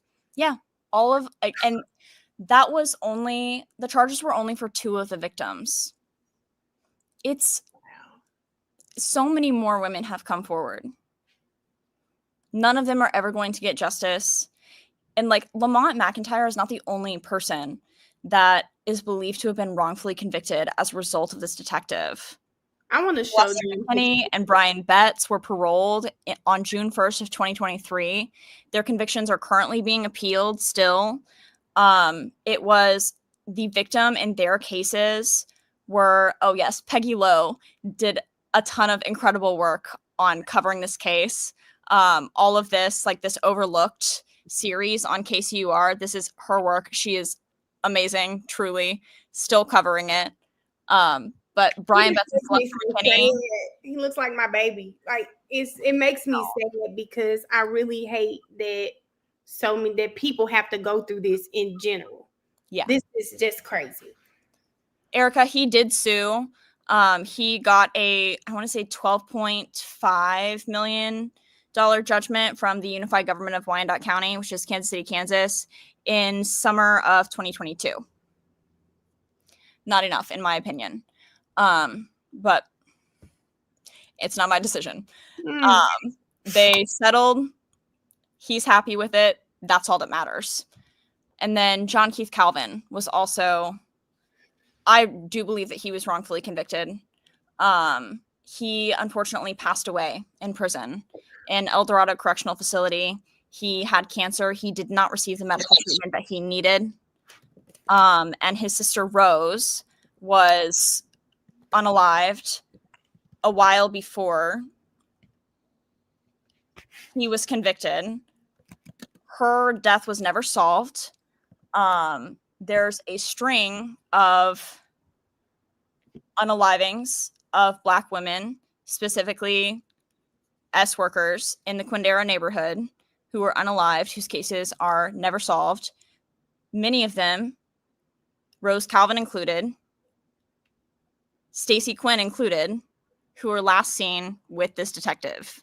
Stacy Quinn is the sister of the witness in Lamont McIntyre's case. Oh, Who was Lord. coerced into testifying. I just was thinking, like, don't tell me it's connected. Do not tell me it's connected. Yeah, like it's all connected. He terrorized the people in this neighborhood for decades. And then his partner went on to become the police chief. He was the police chief until 2019.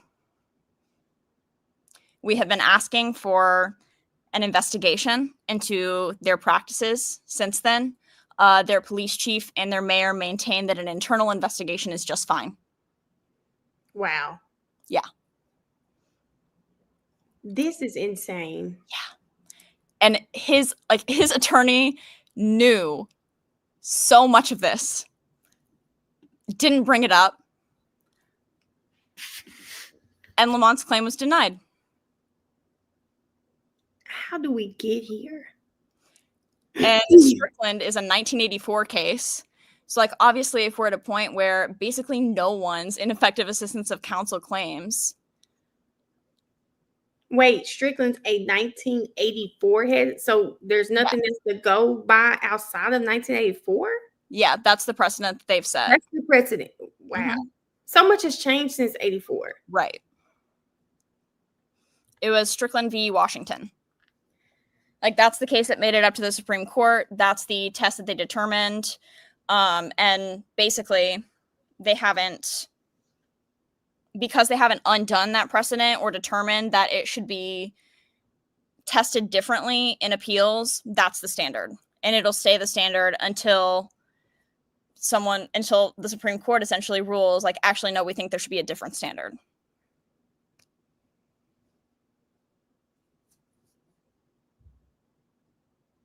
I don't even have words anymore. Yeah. I'm gonna. I just say McIntyre. I am gonna go and look deep. I'm gonna go look into that. And he runs an incredible organization called Miracle of Innocence now with Daryl Burton, another exoneree. And they help with re-entry for people who have been recently released after they are paroled or exonerated.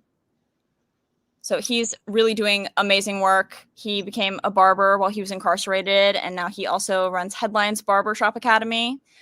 They just opened their second location. He's doing really, really well. Wonderful man. Really, really nice guy. I'm saying Erica, we have asked the state and the FBI to look at it. They looked into the FBI looked into Roger Golubski specifically. Because of Kansas's sunshine laws, the unified government of Wyandotte County does not have to turn over any of their case information or their investigatory information.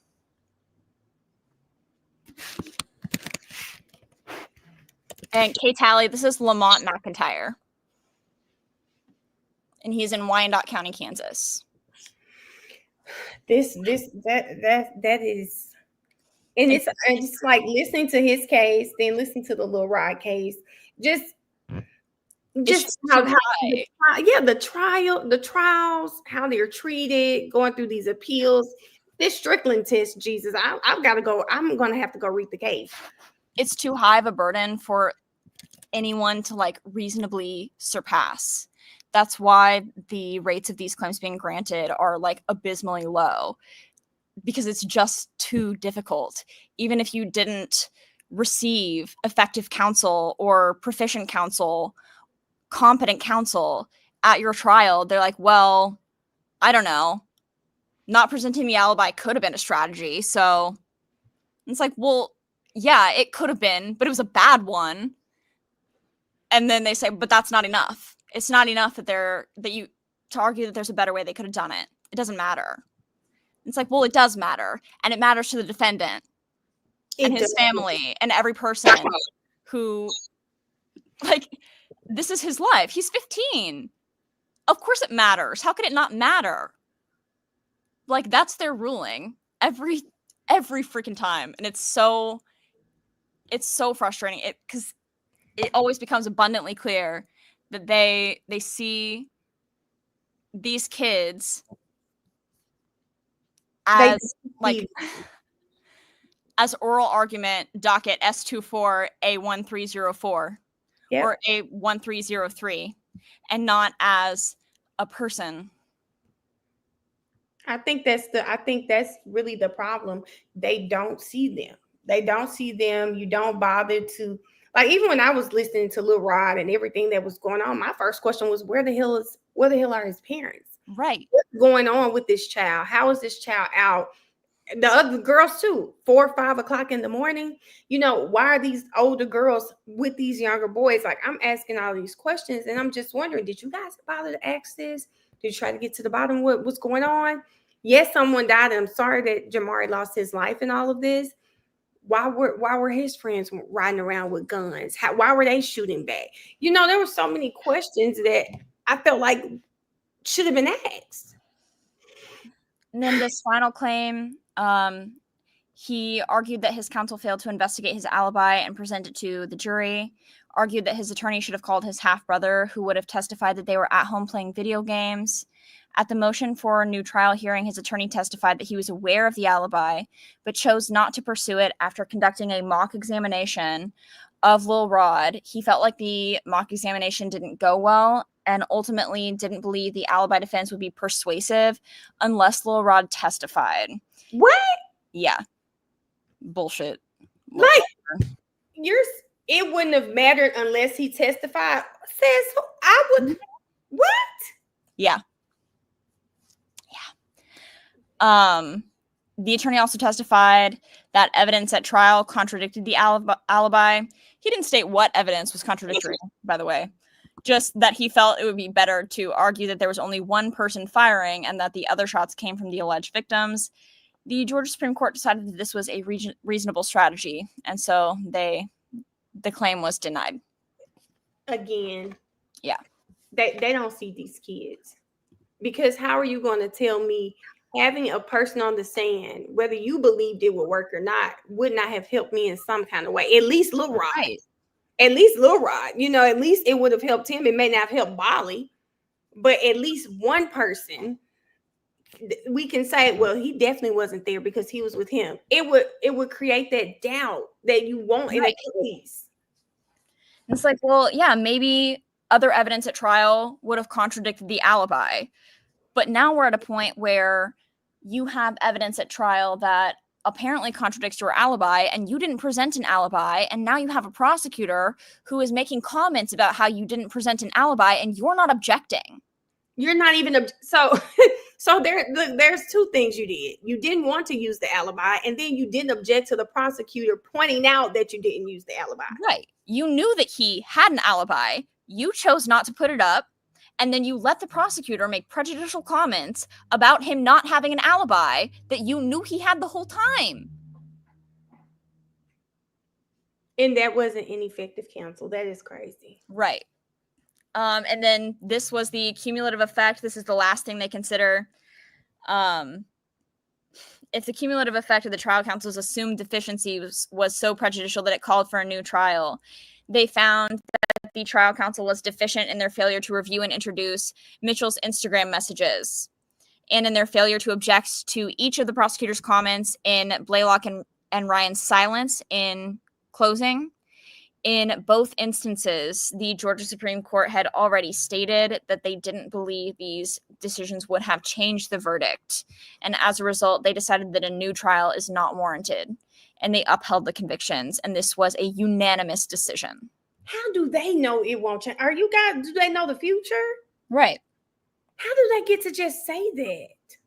Because they're also, like, it's not like they interviewed jurors to determine what they weighed in deliberation. Like, y'all can't really say what would have changed a jury's verdict because you don't know. You weren't in that deliberation room. You don't know. And so from a legal standard, maybe you can comment on it. I think you're wrong, personally, given the cumulative effect of all of these things, even if you don't think that they were deficient in their performance in these, even if you don't think they were prejudicial, any lay person, which are the people that sit on a jury, can see that this is prejudicial and that this is deficient performance.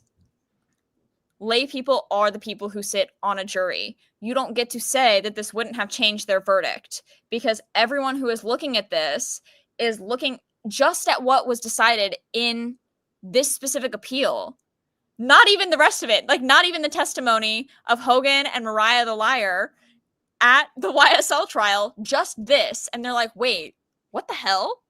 Listen. No way this was fair. And if every person who is looking at this, the general public who sits on the jury is looking at this and they're like, yeah, I think that if this evidence was presented, I would have had questions about Brazy's testimony. If this evidence was presented, like if the alibi was presented, then that would have undermined those comments by the prosecutor to me. Mm-hmm. I agree. These are the people that sit on your juries. They are telling you that it would have changed their mind.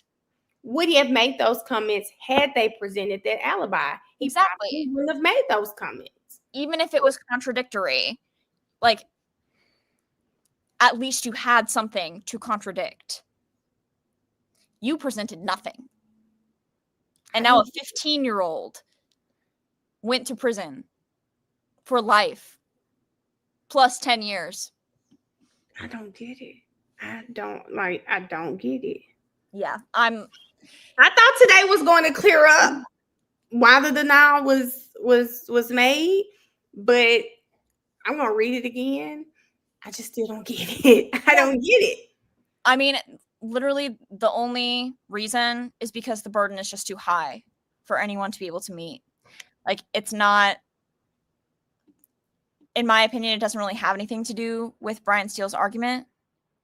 It doesn't really have anything to do with Lil Rod's attorney's argument and his brief. I think that both of them made really good arguments. The test is just too difficult. And so they were always going to uphold it when it was just standalone claims of ineffective assistance of counsel. Nick, yes, this was Brian Steele. And this is not to like crap on his argument or his brief or anything, or Dylan McConnell, who's the person who filed Lil Rod's brief to the Georgia Supreme Court. I thought that their arguments were really good. Mm. The test is just too difficult. Well, now I know if I see Strickland test, I'm not even gonna get my hopes up. Yeah, it's just ineffective assistance of counsel claims. It's just too hard. I'm not even gonna get my hopes up. Now, thank you for telling me that. I'll know.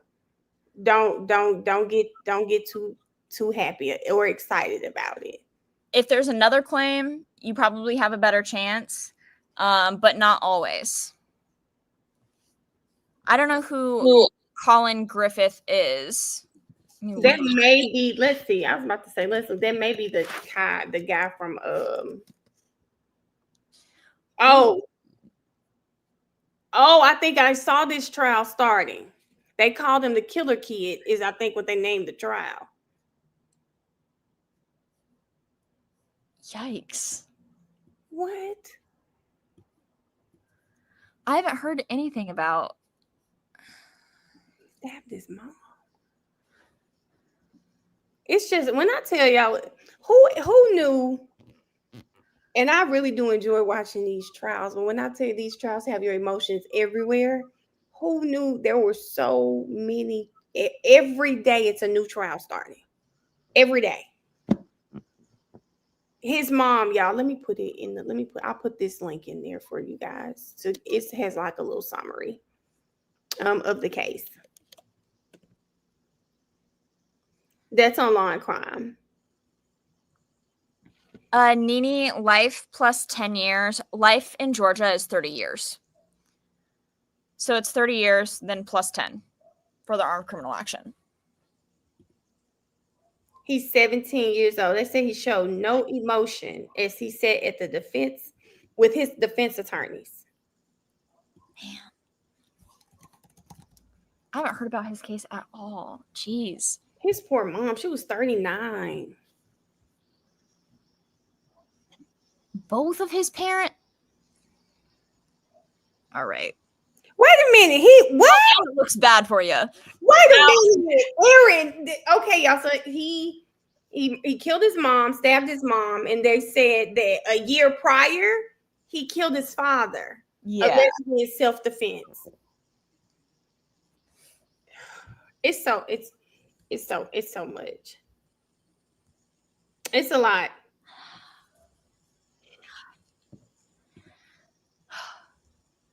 Yeah, that is Little Rod's appeal. He has not exhausted all of his opportunities for appeal. So that's good. There are many other avenues that he can pursue outside of this. This appeal also, there are things in this appeal that can be brought up in future appeals to bolster their arguments, even though they were denied. So don't lose faith quite yet. Still working. It just takes time. And I know that is really frustrating. It's super common. The lowest amount of time that I've seen in cases that I've worked on and that my bosses have worked on is 9 years. I thought you were going to say 7, like your client. 9? Yeah, 9 years. Yeah. Wow. And that's the shortest. It's much more common for it to be like decades, at least in Missouri. But in Missouri, the laws are, it's difficult in Missouri because you're not allowed to file a claim, like a standalone claim of actual innocence. And usually by the time you get to filing a claim of actual innocence, you have already appealed on all of your trial errors. And so they essentially say, well, you can't appeal on these because you've already appealed on them. But also, you can't file a claim of actual innocence without any of these other claims. So you don't get to appeal, basically. Yeah. And thankfully, we changed the law. And sometimes that's what you have to do, is change the law. Because multiple times, even in capital punishment cases, the Missouri Supreme Court has stated that innocence alone is not enough. I know in a capital punishment case, and thankfully this person is free now. He was not executed. His name is Joseph Amrine. His conviction was overturned in 2003. Frank Jung, the assistant attorney general at the time, when he was asked by one of these Supreme Court justices if he was suggesting that Mr. Amrine should be executed even if he was actually innocent, and he said yes. Yeah. And they have upheld multiple times that you cannot file a standalone claim of actual innocence, that innocence is not enough. And so now we have a law that was passed in 2021 after Christopher Dunn's habeas appeal was denied, despite a judge ruling that he had proven that there was clear and convincing evidence of his actual innocence. And he said, I do think that you've proven that. I think that you've shown clear and convincing evidence. And also, I can't grant you relief. I think that you are innocent, and also you have to stay in prison. And that he filed that claim in 2018. He got out this past summer, finally. We literally had to change the law. And sometimes that's what appeals require, is to change the law. Because it's not enough just to appeal and play by the rules that are supposed to exist and protect defendants in their original trial. It's just difficult. And so it's going to continue to be, I think Zakiya said it earlier, it's an uphill battle. It's going to continue to be an uphill battle, but it's not over. So don't give up quite yet. Appeals are denied for a lot of dumb reasons, and people end up getting exonerated. So don't lose faith quite yet. Listen, by the time, let's not say that. We're gonna hope that it's speedy, because I said, Lord, I'm gonna be damn near 50 by the time this boy goes to try gets this appeal. Yeah, Oh, and our state laws are ridiculous. absolutely That's are. feel like that everywhere. I mean, I am happy that we do watch these we watch these trials and we get to hear lawyers argue and we get to see how things are in all of these different states, because it does seem like it's really different everywhere. And judges conduct trials differently everywhere, because seeing how like Page ran YSL and even Glanville, and then seeing how this judge is in this trial, it's even different. Just little small things. The judge asking really questions because he and the attorney are having an issue, instead of him just telling this man to answer the lawyer's questions, that was different for me. Yeah, I can't say that I have ever seen that. Outside of Paige's like little impromptu hearing where she questioned like Kayla God. and the investigator. Yeah. Megan Ryan Ferguson is the 9-year case, the shortest amount of time that I have ever seen in an actual innocence claim. 9 years. 9 years. And his co-defendant was not exonerated. His co-defendant spent 20 years in prison. He was paroled on January 9th, 2023. Charles Erickson. He has decided he was granted a certificate of appealability despite he pled guilty. Dang. Which he was granted the ability to appeal his case because his confession was like very clearly coerced. And at Ryan, he ended up kind of screwing himself because at Ryan's evidentiary hearing, he admitted that he did it on his own. He said he did it on his own. He didn't do it on his own. His DNA is nowhere to be found at that scene. But his testimony got Ryan out, and I think that he felt bad because he put Ryan in there. He had incriminated Ryan in his interview. He has not been exonerated. Ryan was exonerated after 9 years. After 9 years, that is insane. Yeah.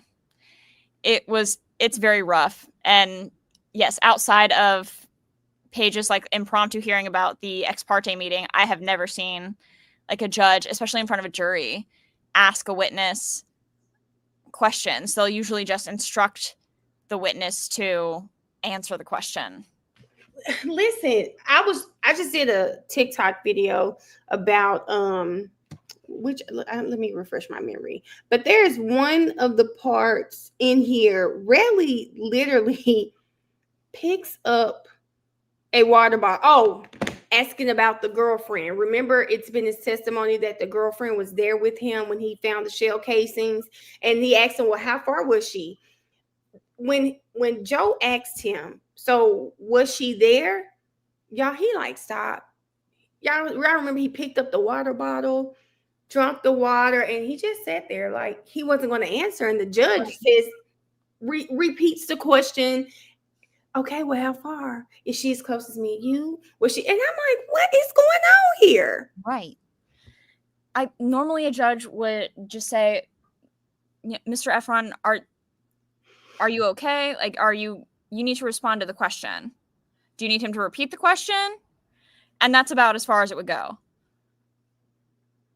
He chugged that water. He did. And I'm okay. Well, I'm glad you're saying that this is just not normal. It doesn't seem normal for this judge to do this. And at some point, I think Joe was kind of getting used to the judge butting in, because when they were talking about the weapon, Joe was like, Judge, are you going to do it? Or do you want me? Because at this point, you keep inserting yourself in the questioning. Yeah, it was definitely interesting. It's not something I have ever seen before. I think that the judge, I'll give him a little bit of leeway just because, like, there are too many egos in this room. Too many. Joe has an ego, and the prosecutor has an ego, and Relly has an ego. Really? And they're up there trying to have a dick measuring contest. Come on. This is a criminal trial. You're trying to send a man away for 24 years because you were mad at him. really ask Joe, are you a kid or something? Like, what? What are we doing here? Y'all know Nick said, I'm curious as to how the jury's viewing this. Y'all know I always say the jury should be made up of a group of your peers. And I'm always wondering if the jury is seeing what we are seeing. And if it goes different, I would be interested to see how they felt. But do you guys think, Aaron, do you even think they are buying really? Like, do you think they believe him? There's no way. Because if they're actually taking notes, they're going to have to go back through those notes and be like, okay, so on day 1, he testified to this. And on day 2, he testified to the exact opposite. And then on day 3, he went back to his testimony from day 1. And then on day 4, he contradicted himself again and testified to a third separate thing. Or on day 4, at 1:40, he testified to this. And then at 1:46, it was this. I just posted, he does that. It is just interesting that this man literally he just will lie within the same 5 minutes. The story changes. I don't know what they're thinking right now. I don't know. That was the female for the defense. He told her, take it. Get that away from here. He's so rude. Like, oh, I can imagine. I bet he's a mean pimp. Oh, I know he's mean. Erica, you said this is nothing against them. I am going to hold it against them.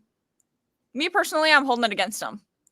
I am too. And I feel like Joe, in that county, he said that he can't believe there's not one African-American person on that jury. I'm holding it against them too.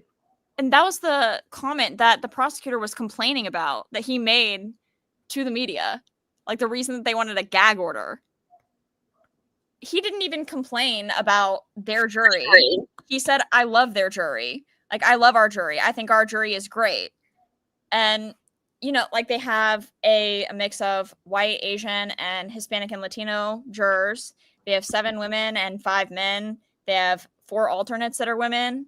And a jury doesn't necessarily have to be representative of the county population. I do think that it should be representative of the parties who are involved in this case, because now we are in a situation where of everyone involved in this case, judge, attorney, parties, jurors, the only Black people in the room are the victim and the defendant.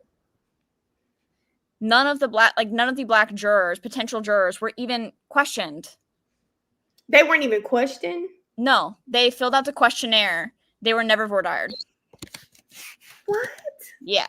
And it was 4 Black jurors in a selection pool, or potential jurors, in a selection pool of 106. Now, wait a minute. And none of them even made it past, the general questionnaire. Wait a minute. There's no world in which that is acceptable. It's too much. It's too much. So I am going to hold it against them, because if that's your pool, then you need to send out more notices. You need to find a bigger pool. 4. Yes. Yes, 4. Renee said he has to use it as a trump card in the event of an appeal. What do you think? If he's found guilty, he has something to fall back on? I would think so, yeah. Because Joe has said it on the record multiple times. And so he's already preserved this issue for appeal. Like, he has already said, I think it's a problem. There are no Black jurors in here. And he didn't use all of his preemptory strikes, but I think it's also notable. And preemptory strikes are strikes that you can use against any person for any reason outside of anything related to a protected class. You can't strike someone because of their race. You can't strike someone because of their gender or their religion. And there are some exceptions to religion depending on what the case is. So in the West Memphis 3 case, because it was like a satanic panic thing, you wouldn't want to have jurors who are like deeply, deeply Christian Mhm. because they might not be able to look past the satanic element of it all to like look at the facts of the case. And so that would be a legitimate reason to strike someone for like a religious basis, but it's because the facts of the case, like their religion would specifically create bias when reviewing the facts of the case. And that would be a cause, not necessarily preemptory strike. But they didn't use all of their preemptory strikes for like being able to strike people just because you don't feel like they would be a good juror. And so usually that's a problem. But because he specifically noted we didn't even get to question any black jurors, he kind of preserved it for appeal anyway. Just to be like, well, we didn't have to use all of our preemptory strikes. But even if we had used all of our preemptory strikes, there were no black people in the room. Literally, the only black people in the room are the defendant and Relly. That's it. Yeah, Shay, that's what she's saying. When I tell y'all every day after trial is over, one, y'all know it starts later. So we're on same amount of time, 7 hours, but we're finishing around 7:38. And it's already, you like, dang, we've been in court, but you are drained from really. I'm hoping the next couple of witnesses go faster than it's been going. Just because it's like I feel like I didn't think Relly was gonna be up here this long. I know, 5 days. Like he's not He's even not done done yet. yet. Yeah. 5. He's not even done. And he hasn't provided anything that's helpful at all. So as an attorney, you have not heard one thing that is like, okay, dang, we can't get past that. If he had maintained any of the stuff that he had originally testified to, then maybe. Okay. Like if he had gotten up and said the same stuff that he said on like during the preliminary hearing, and then he hadn't backtracked on it on like 20 minutes later, and then again on day 2, and then testified to something completely different that nobody had ever heard before on day 3, then maybe his testimony would be like mildly credible. But that's just not where we are. And like we're at a point where he has contradicted himself so frequently and often, like immediately after he states one like the contradictory thing. I don't even know what his story is at this point. I can't believe anything that comes out of your mouth anymore. Well, I don't even know. I don't know what his story is, and I think that's what gets me the most. I mean, the fact that he keeps saying, I wasn't following them, I was walking behind them. I wasn't following them, I was talking to 12E. Y'all were not having a friendly conversation. If they were trying to leave, sir, you were following them. I mean, the text messages today, I'm not going to say that I don't believe he deleted those messages, but what is manipulative to me is he sent that screenshot of Rocky's messages, and that's what he gave the police without saying, oh, and by the way, I did text him, but I deleted it. Or to the manager, I called him, I was trying to see what's up. You didn't say any of that. It seems like you're just not credible. It's hard. It's hard. The man, every one of those recordings was you. It was you. Yeah. And you confirmed it when you said you talked to the man often. He calls you and you said, now I know. I thought it was strange that he was calling me. Now I know why. Yes, to record you. And it's like, well, I thought that wasn't you and that was fake. Why do you find it strange that he was calling you if that's not you and it's fake? What are we talking about? You want us to believe that you did sit on the phone with him all of those other times, but for whatever reason, these are fake conversations. Right. It's more like this every time. He thought he had a friend. He thought he had a friend is what it boils down to. He thought he had. Okay, how about this one? How about him saying, and I mean, I could do a video an hour long of all of the times he contradicts himself. How about him saying that he was already not liked? People already didn't like him for real. And then yesterday he says, oh, I was well liked, very well respected. I had a good name. That's not what you said. Like, he contradicts literally everything. Every single thing that comes out of his mouth. It's like, well, I need to star this for later to see if he goes back on it. Because I think he might. And then eventually they'll have to go back and say, well, yeah, he did contradict that. And then they're just going to have a bunch of notes that they took that are like crossed through. So they're like, well, he contradicted that. And then they got to cross through the next thing because he contradicted that too. Like, there are just too many. There are too many things for him to surpass at this point. Oh, this is another one. Raynette said we also have to consider the fact that Joe could be lying too. True. But the thing that I love about Joe is everything he asks him, there's evidence directly contradicting what he's saying. Here's another one. He testified all the time that a lawyer told him to go get those shell casings. He kept saying that. And then today, you didn't talk to the lawyer until the next day because you had to wait for him to call you back. I did think it was strange that a lawyer got on the phone with him at 10 or 11 o'clock. So I thought, that's what I was about to say. I said, maybe it's a friend of a friend. So I always thought that was strange. But now it makes sense. He was lying. So I was like, listen, there are very rare circumstances in which I will answer the phone for a client's family member, because it's never my client, because my clients are in prison and they shut those phones down at 5 p.m., sometimes 4:55. Like, they're not calling me. Sometimes it's their family members that are calling me. But it's things like they're flying in for an evidentiary hearing and the clothes that they brought for their spouse or their dad didn't make it onto the plane. So they're calling me to let me know so I can go get clothes for them the next day. Or we can go get clothes, or their flight got delayed and they're going to be late. Like, those are, if we have something scheduled, established clients, we have something scheduled and something has come up, that's when I'm answering the phone at 10, 11 p.m. I'm not answering an unknown number at 11 p.m. And also, I'm not in my office at 11 p.m. You're going to have to leave a message. Let's talk about it.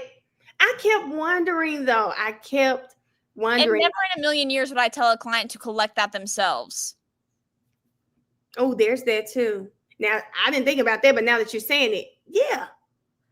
Like, if anything, my advice would be, okay, go to the scene, see if you can find anything. And if you find anything, call the police. Stand there and wait until they get there. And then they will collect it and they will photograph it. And you don't have to stand there and have a 40-minute photo shoot, the shell casings on the ground, and then walk to the Dunkin' Donuts to get a bag and a pen. There's that too.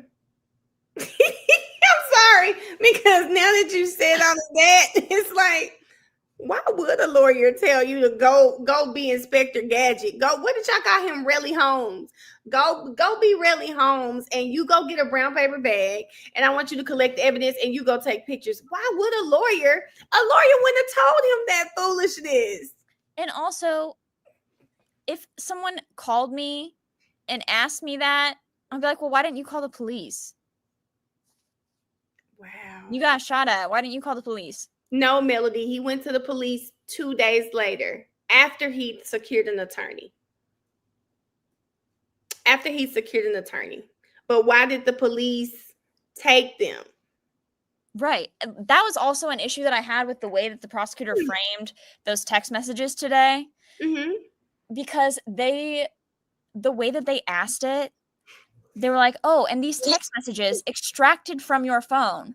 Y'all didn't extract anything. And He this gave is him the another phone, right? situation in which you need to decide what's worse for you, because either you didn't extract anything from the phone and you just handed over the screenshots that Relly provided, or you extracted the data from the phone. You knew that there were text messages prior and you didn't turn it over in discovery. Pick Wait, which one is worse for you. you know what? So let me ask this. He asked Relly, like, did you know these were given to the defense as well?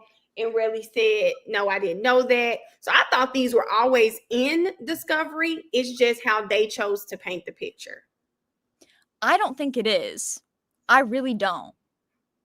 Because the extractions that Joe had, like the images that he was showing, like, were very clearly from Rocky's phone. Mm-hmm.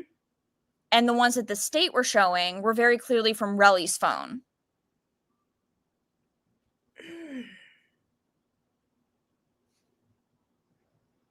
I'm just thinking back because there, let me see if I can find the picture. I may have taken a screenshot.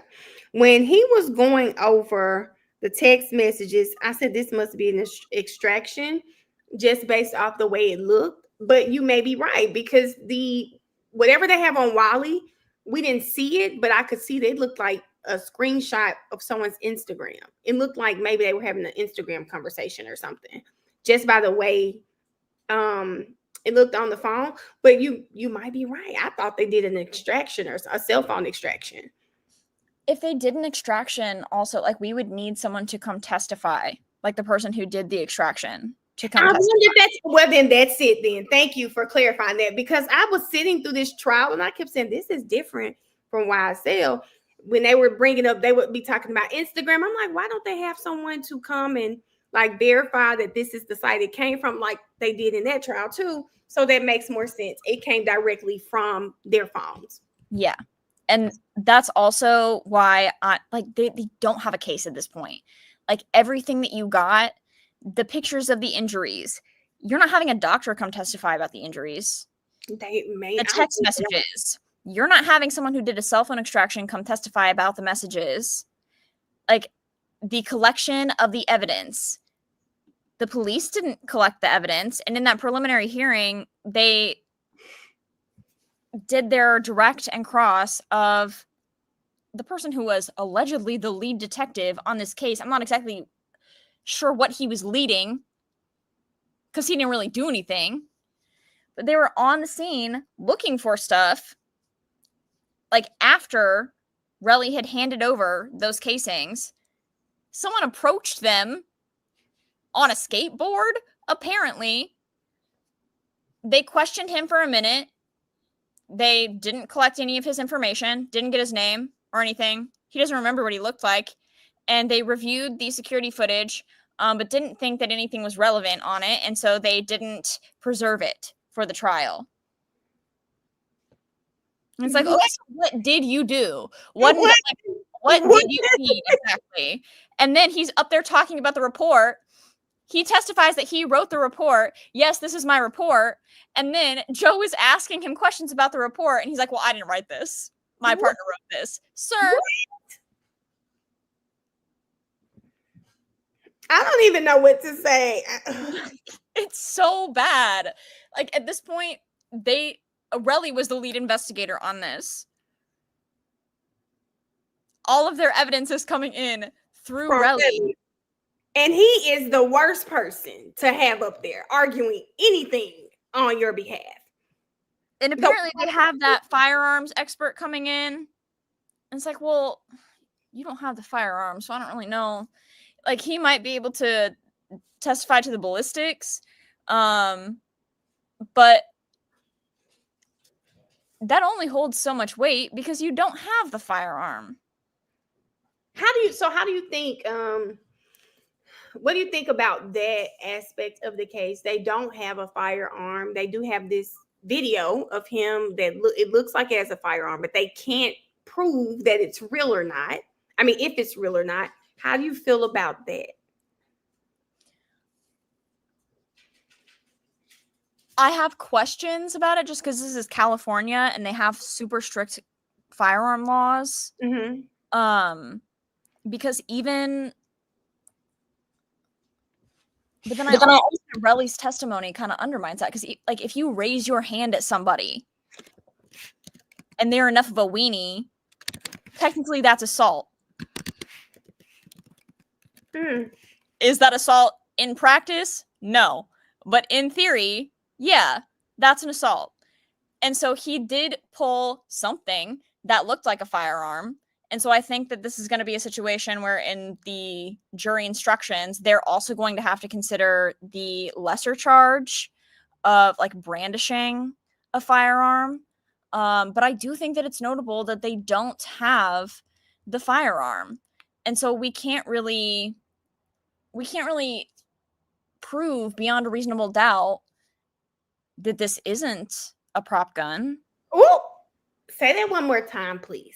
Let's put that on the record again. You said what? Like we don't know. Like, this isn't beyond a reasonable doubt. And so as long as Joe is able to say, well, you know, look at this music video. Doesn't this look similar to what he pulled out that night? That's where he got it from. And that's what I'm telling people. It's on video. It's on. No. You may see the weapon on video. I don't believe a man is walking around with a prop gun. However, it's what you can prove. Yeah. And the fact that they're saying there are no shell casings, nothing in my mind tells me really got shell cases. He probably did, but I just don't believe it. I don't believe it. So I doubt him. And if the police didn't find the shell casings 20 minutes after, then I'm of the mind no gun was fired. I'm of the mind it probably was a prop gun and it sounded like a real gun, and that's what it was. We can only go by what we see. I don't believe 7 officers were out there, didn't find any shell casings, and then voila, Relly has found them. I don't believe that. So I'm like, I can't say beyond a reasonable doubt that there was a real gun. I just can't. I can't either. And honestly, like, the charge is assault with a semi-automatic firearm. If you can't prove that it's a real firearm, you can't charge him with that. You got to knock it down. And I saw peekaboo. There is a lesser charge in this statute. This is subsection B of this statute. Subsection A is the lesser charge. And so you're going to have to take it down to assault with something other than a firearm. Or a simpler charge of brandishing a weapon. And it can't be brandishing a firearm. Semi-automatic is just the language in the statute, Melody. It's not necessarily that it is a semi-automatic. That's just what the statute says, and that's what his charges are. Like, you certainly don't have enough for felony assault. You certainly don't have enough to send someone to prison for 12 years. I don't feel it. I don't see it. I'm sorry. I don't see. Then his super fit.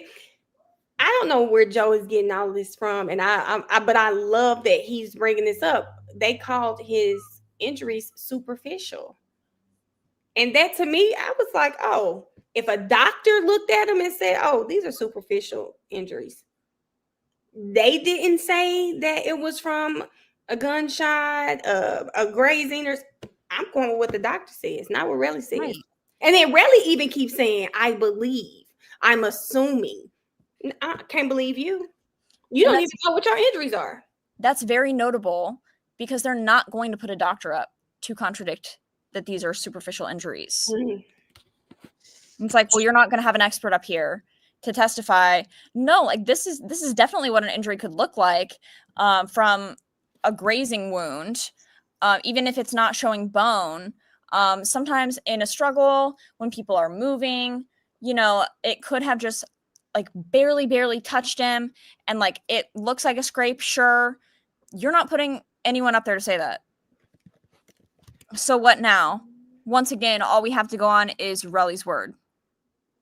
And what value does that have at this point when even the state is trying to impeach him and he's the star witness? He's the alleged victim in this case. Are you getting the sense that that's what they were trying to do with their questioning, like indirectly impeach him? They admitted it. Did I miss that? Like when he was on direct, Joe objected to their questions, Mm-hmm. and the younger attorney made commentary just like briefly, but like he can't object to our actions. He can't object to us trying to impeach him, which is what we're trying to do. I was like, oh. I remember because when he said it, I think I typed just like YSL, they're impeaching their own witness. We may have even said that in the chat, or I said it out loud. I know what you're talking about. Yeah. Impeaching their own witnesses. Yeah. Like they admitted it when Joe tried to object. Miss Sheila said she asked that yesterday too. Yeah, Yep, I remember, y'all. I remember because we were thinking like, I remember. It's I don't even know where we go from here. Could they essentially come out? I know they're not going to do it. Lewin is not going to do it. But what if could they essentially say, you know what? Let's just drop these charges. They could, yeah. They would have to finish Relly's testimony. Mm-hmm. So they would need to finish their redirect and then formally move to impeach him and strike his testimony. And then if they don't have him, they don't really have anything. So then they could file another motion and say, hey, we want to null pros this. We, on the basis of insufficient evidence, we had to impeach our star witness. And honestly, we don't really have anything without him. And we apologize to Mr. Mayers for putting him through this for the last 2 years. But there's not sufficient evidence in this case, and so we're going to be moving to dismiss it at this time. Oh my God. I know that's probably not going to happen, but it's funny to hear you saying it. It's absolutely not going to happen. It's funny to hear you say it. Egos in that room. Lewin is never, ever, ever going to say, we don't have enough evidence. He's not. We're going to drop it. He's not going. And this is what's weird, guys. Have you noticed, during the break, they had this screaming match, boom, boom. But do you notice during trial how they like pat each other on the shoulder, the arm? And I'm like, okay, what's going on here? Is this just for the jury? Do y'all love each other, hate each other? What is it? I honestly don't know. And I don't do criminal trials. I only do evidentiary hearings. And so I'm in there with people from the Attorney General's office, and they know very well that I do not fuck with them. Yeah. They know. Never in a million. If you pat me on my shoulder, I will bite your hand. Don't do it. Absolutely. And thinking of like the people that I often end up in courtrooms with, no. No. Absolutely not. I wondered that. I said, what are we doing here? What are we doing here? But that was interesting to see that about them when we know that you guys are behind scenes screaming and doing all of this other crazy stuff.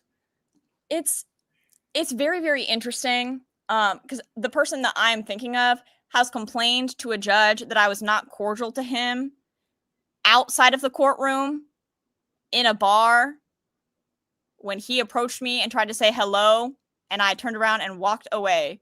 Because don't approach me if we outside the court and you know I don't mess with you. Right. And he tried it.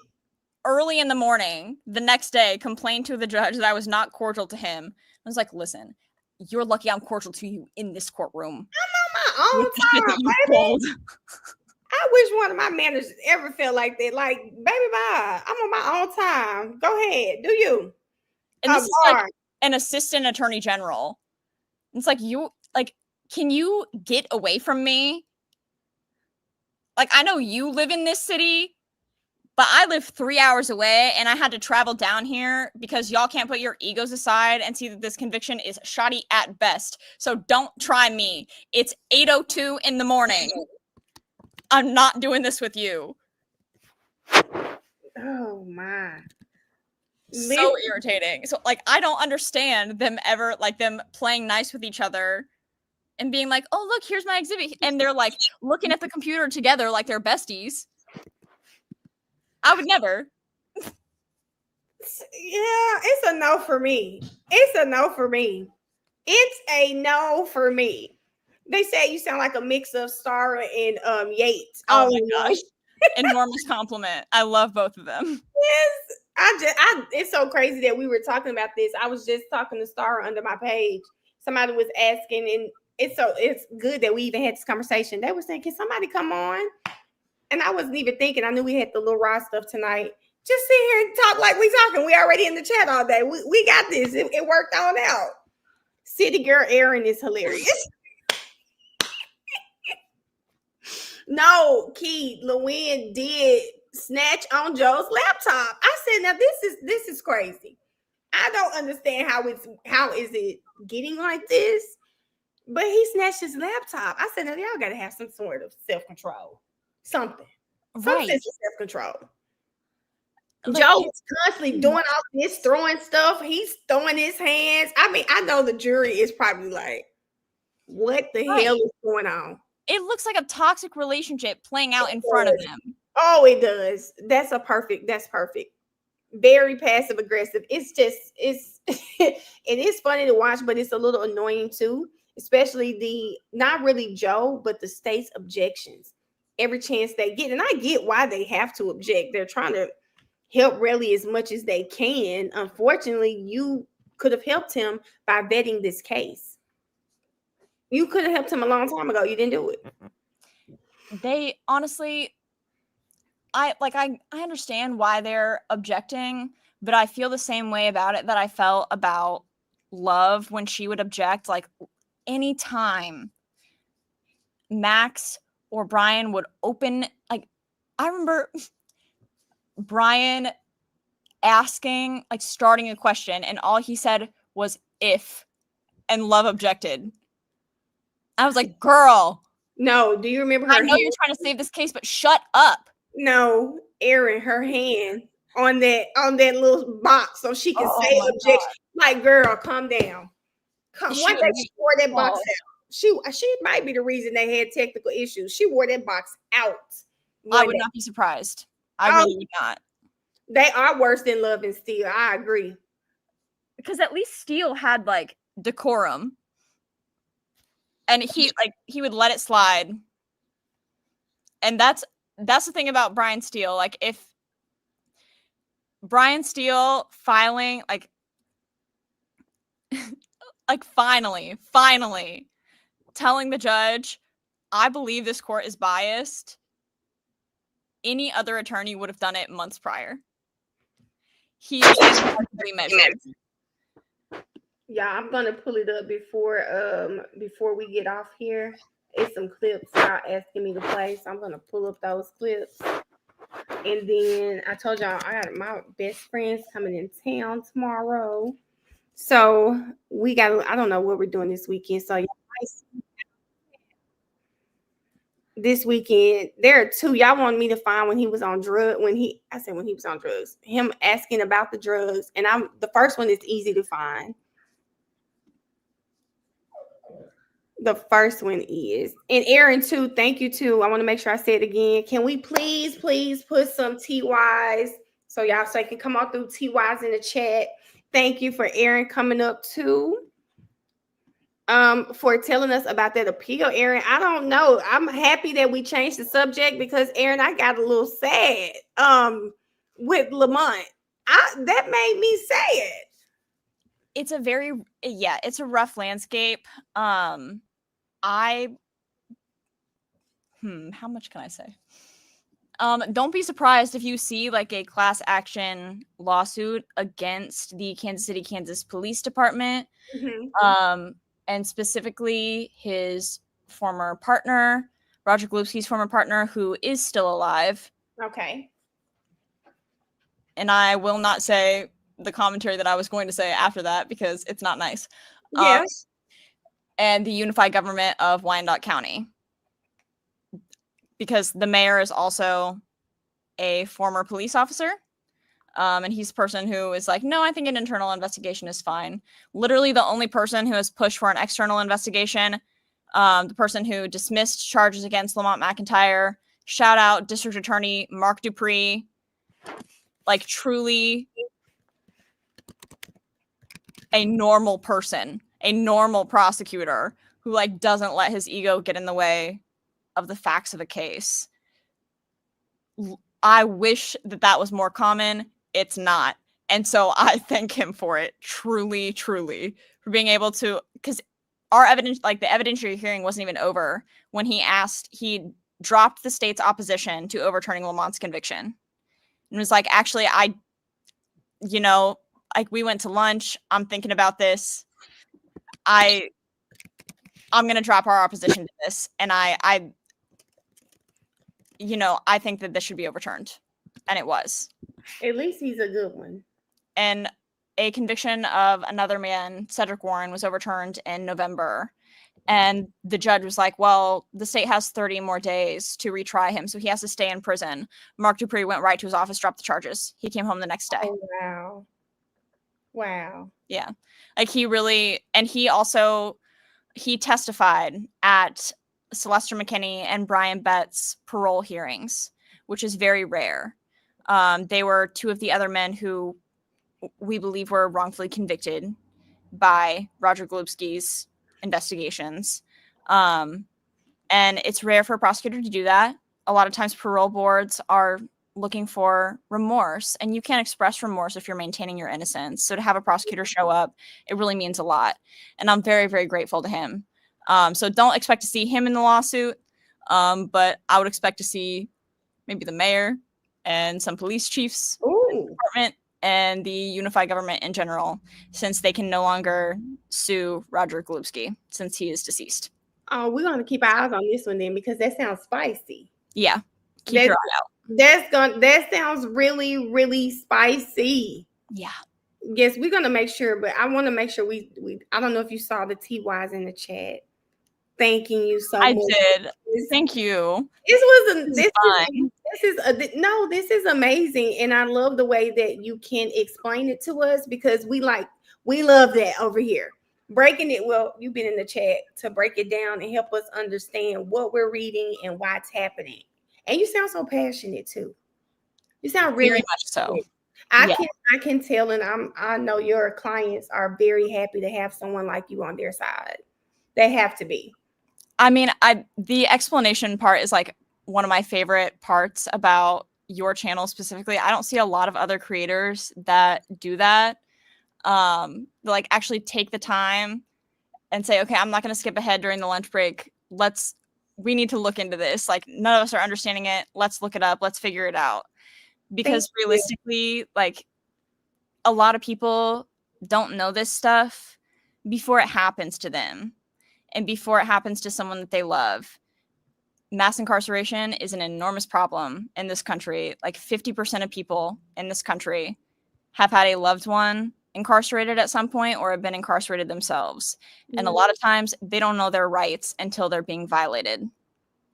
And it should take going through a criminal trial and having your appeal denied to understand your rights. Everyone should know their rights, and they should be able to have that information in language that makes sense to them.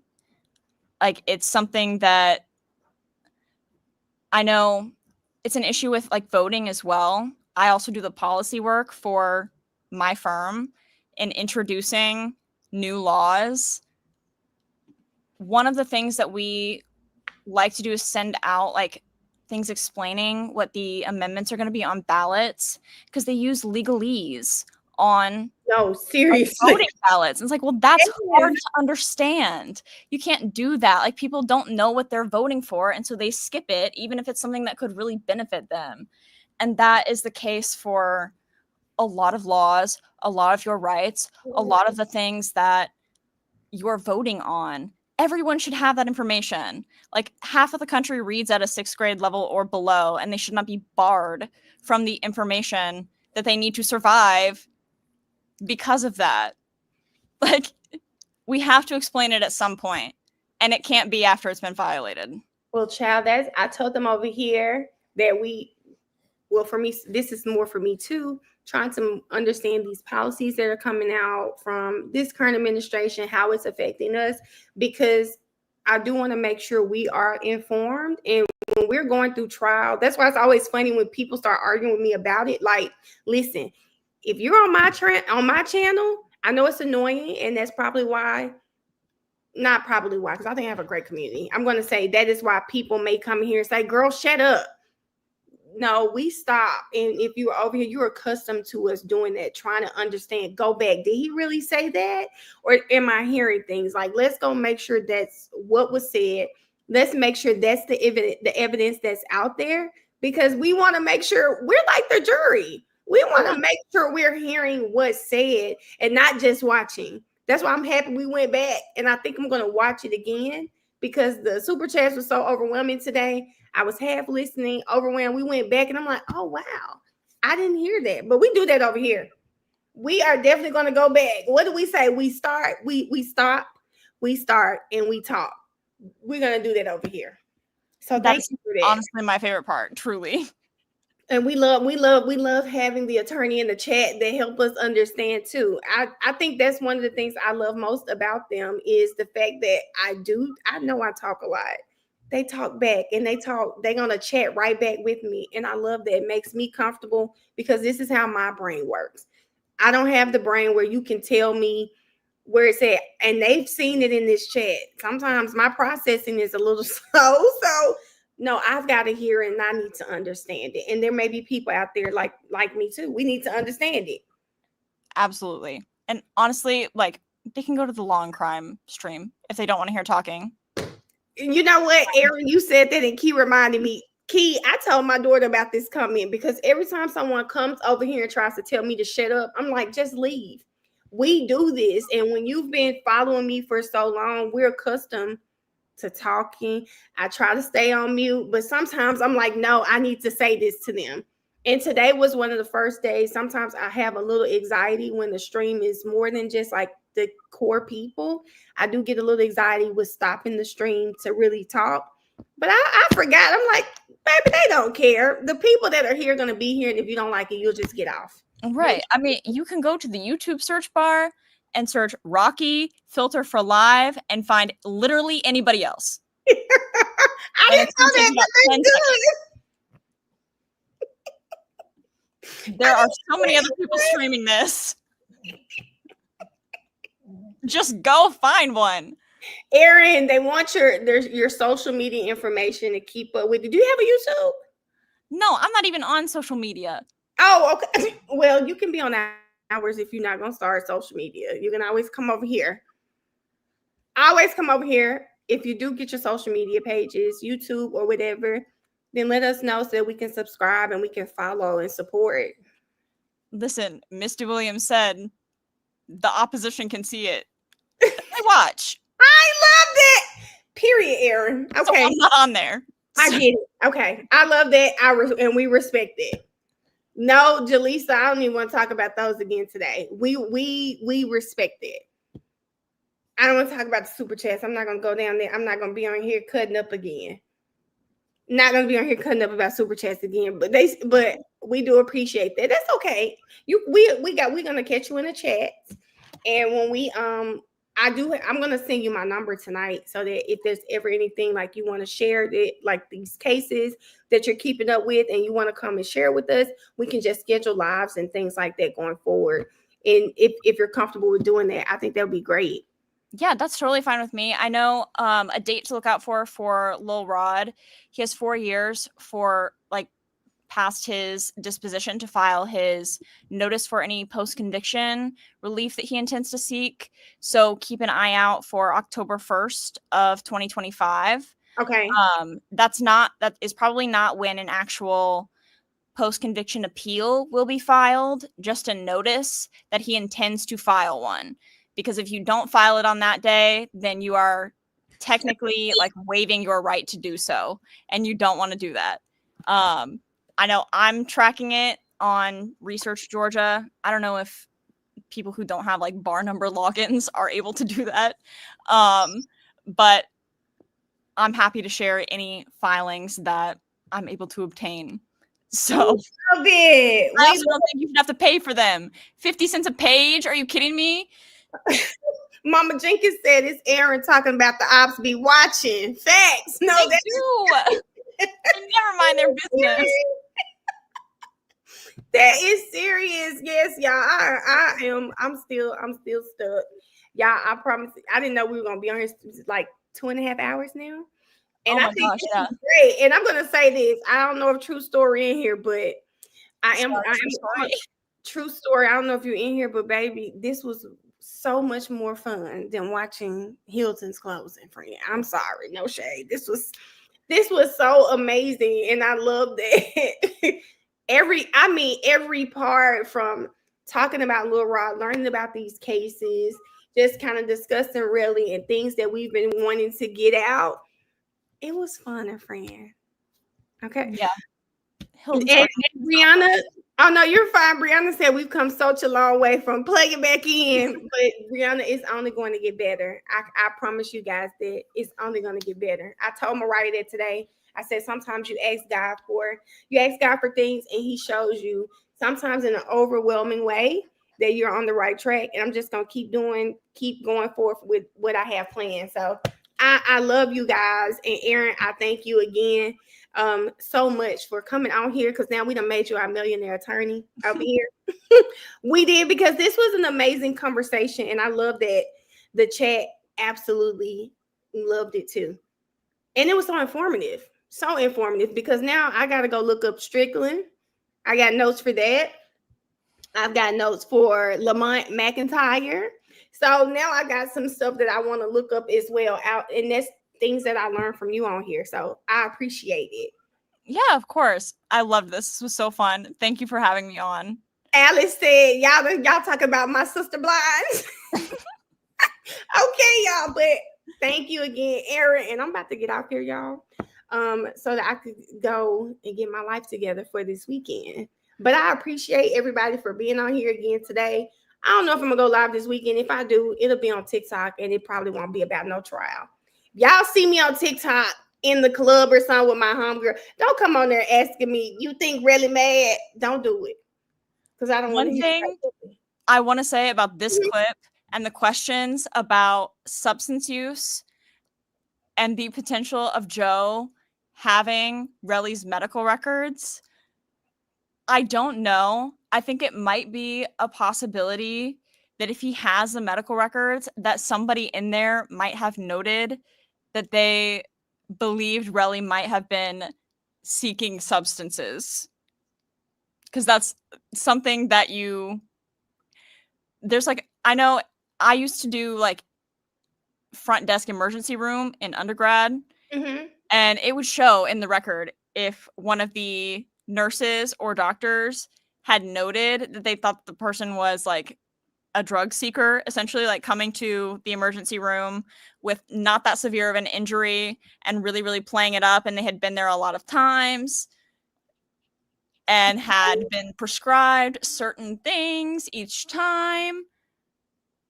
So I wonder if that might be why he specifically asked. Now, Aaron, you can't end us with that. About substance use. Did y'all hear what Aaron is saying? Aaron is saying, is he a shopper? Did he go back did he go back to New York so that he could possibly get pain pills? And she says that it will be noted if they think this person is only coming to the doctor to get some type of pain meds. Oh my. I was wondering if that might be what Joe is asking. So he can then be like, even the doctors didn't believe you. Because that would be funny. And also a good way to undermine his testimony. Oh, wow. Okay. So I might keep that in mind for recross. No, Davia, he was let me see. It's at the I don't remember. That's why I think we started talking about something else. I don't remember exactly where that was. And I looked up and saw it was 2.5 hours. It's 11:45. So I said I'm gonna get off. But I'll post the clip online for y'all though. I'll post the clip. I'll find it and I'll post the clip. This is got per 30s. If he has been doing that, this will be interesting. He asked that for a reason. Joe doesn't just ask questions. He asked it for a reason. So I'm really interested to see if he's going to bring up why he asked it or what, or is he going to leave that for the civil trial? I guess we're going to see. And he has been scratching. Y'all know those perk 30s. I hate to say, I don't know if I can say it, those 30s, that may be a trigger word or something, but those 30s do make people itch. They say it's a side effect. Y'all are so right. Listen, Melody, a doctor might not give him anything for that scrape. That does not mean he's not going to try. So, He's been itching on this damn bed. Lord. Okay, guys, I'm about to get all off right, here. yeah. Gotta go to bed. Aaron. Thank you, Aaron, so much. And thank everybody for coming on tonight. I hope y'all had as much fun as I did. This was so informative. Okay, Barchi, don't push it. But I thank you guys so much for coming. Y'all have a great weekend. Y'all know Relly's back Monday at 1 or 1:30. I'll put the link up for us so that we can watch it. But thank y'all for coming back again. Good night, everybody. Key, your birthday almost coming, girl. It's almost your birthday. Y'all remember Key's birthday is coming. We're going to have whatever it is we're going to do for Miss Ma'am, because we're not listening to her. She's turning 21. So we'll figure it out, and I'll get that to y'all too. Key, actually, you want to send me your phone number? If you can talk to me off of here, since you won't come up, and we'll figure out something. But bye, y'all. I'll talk to y'all later. Thanks again, Aaron. Thank you. Good night. Bye-bye.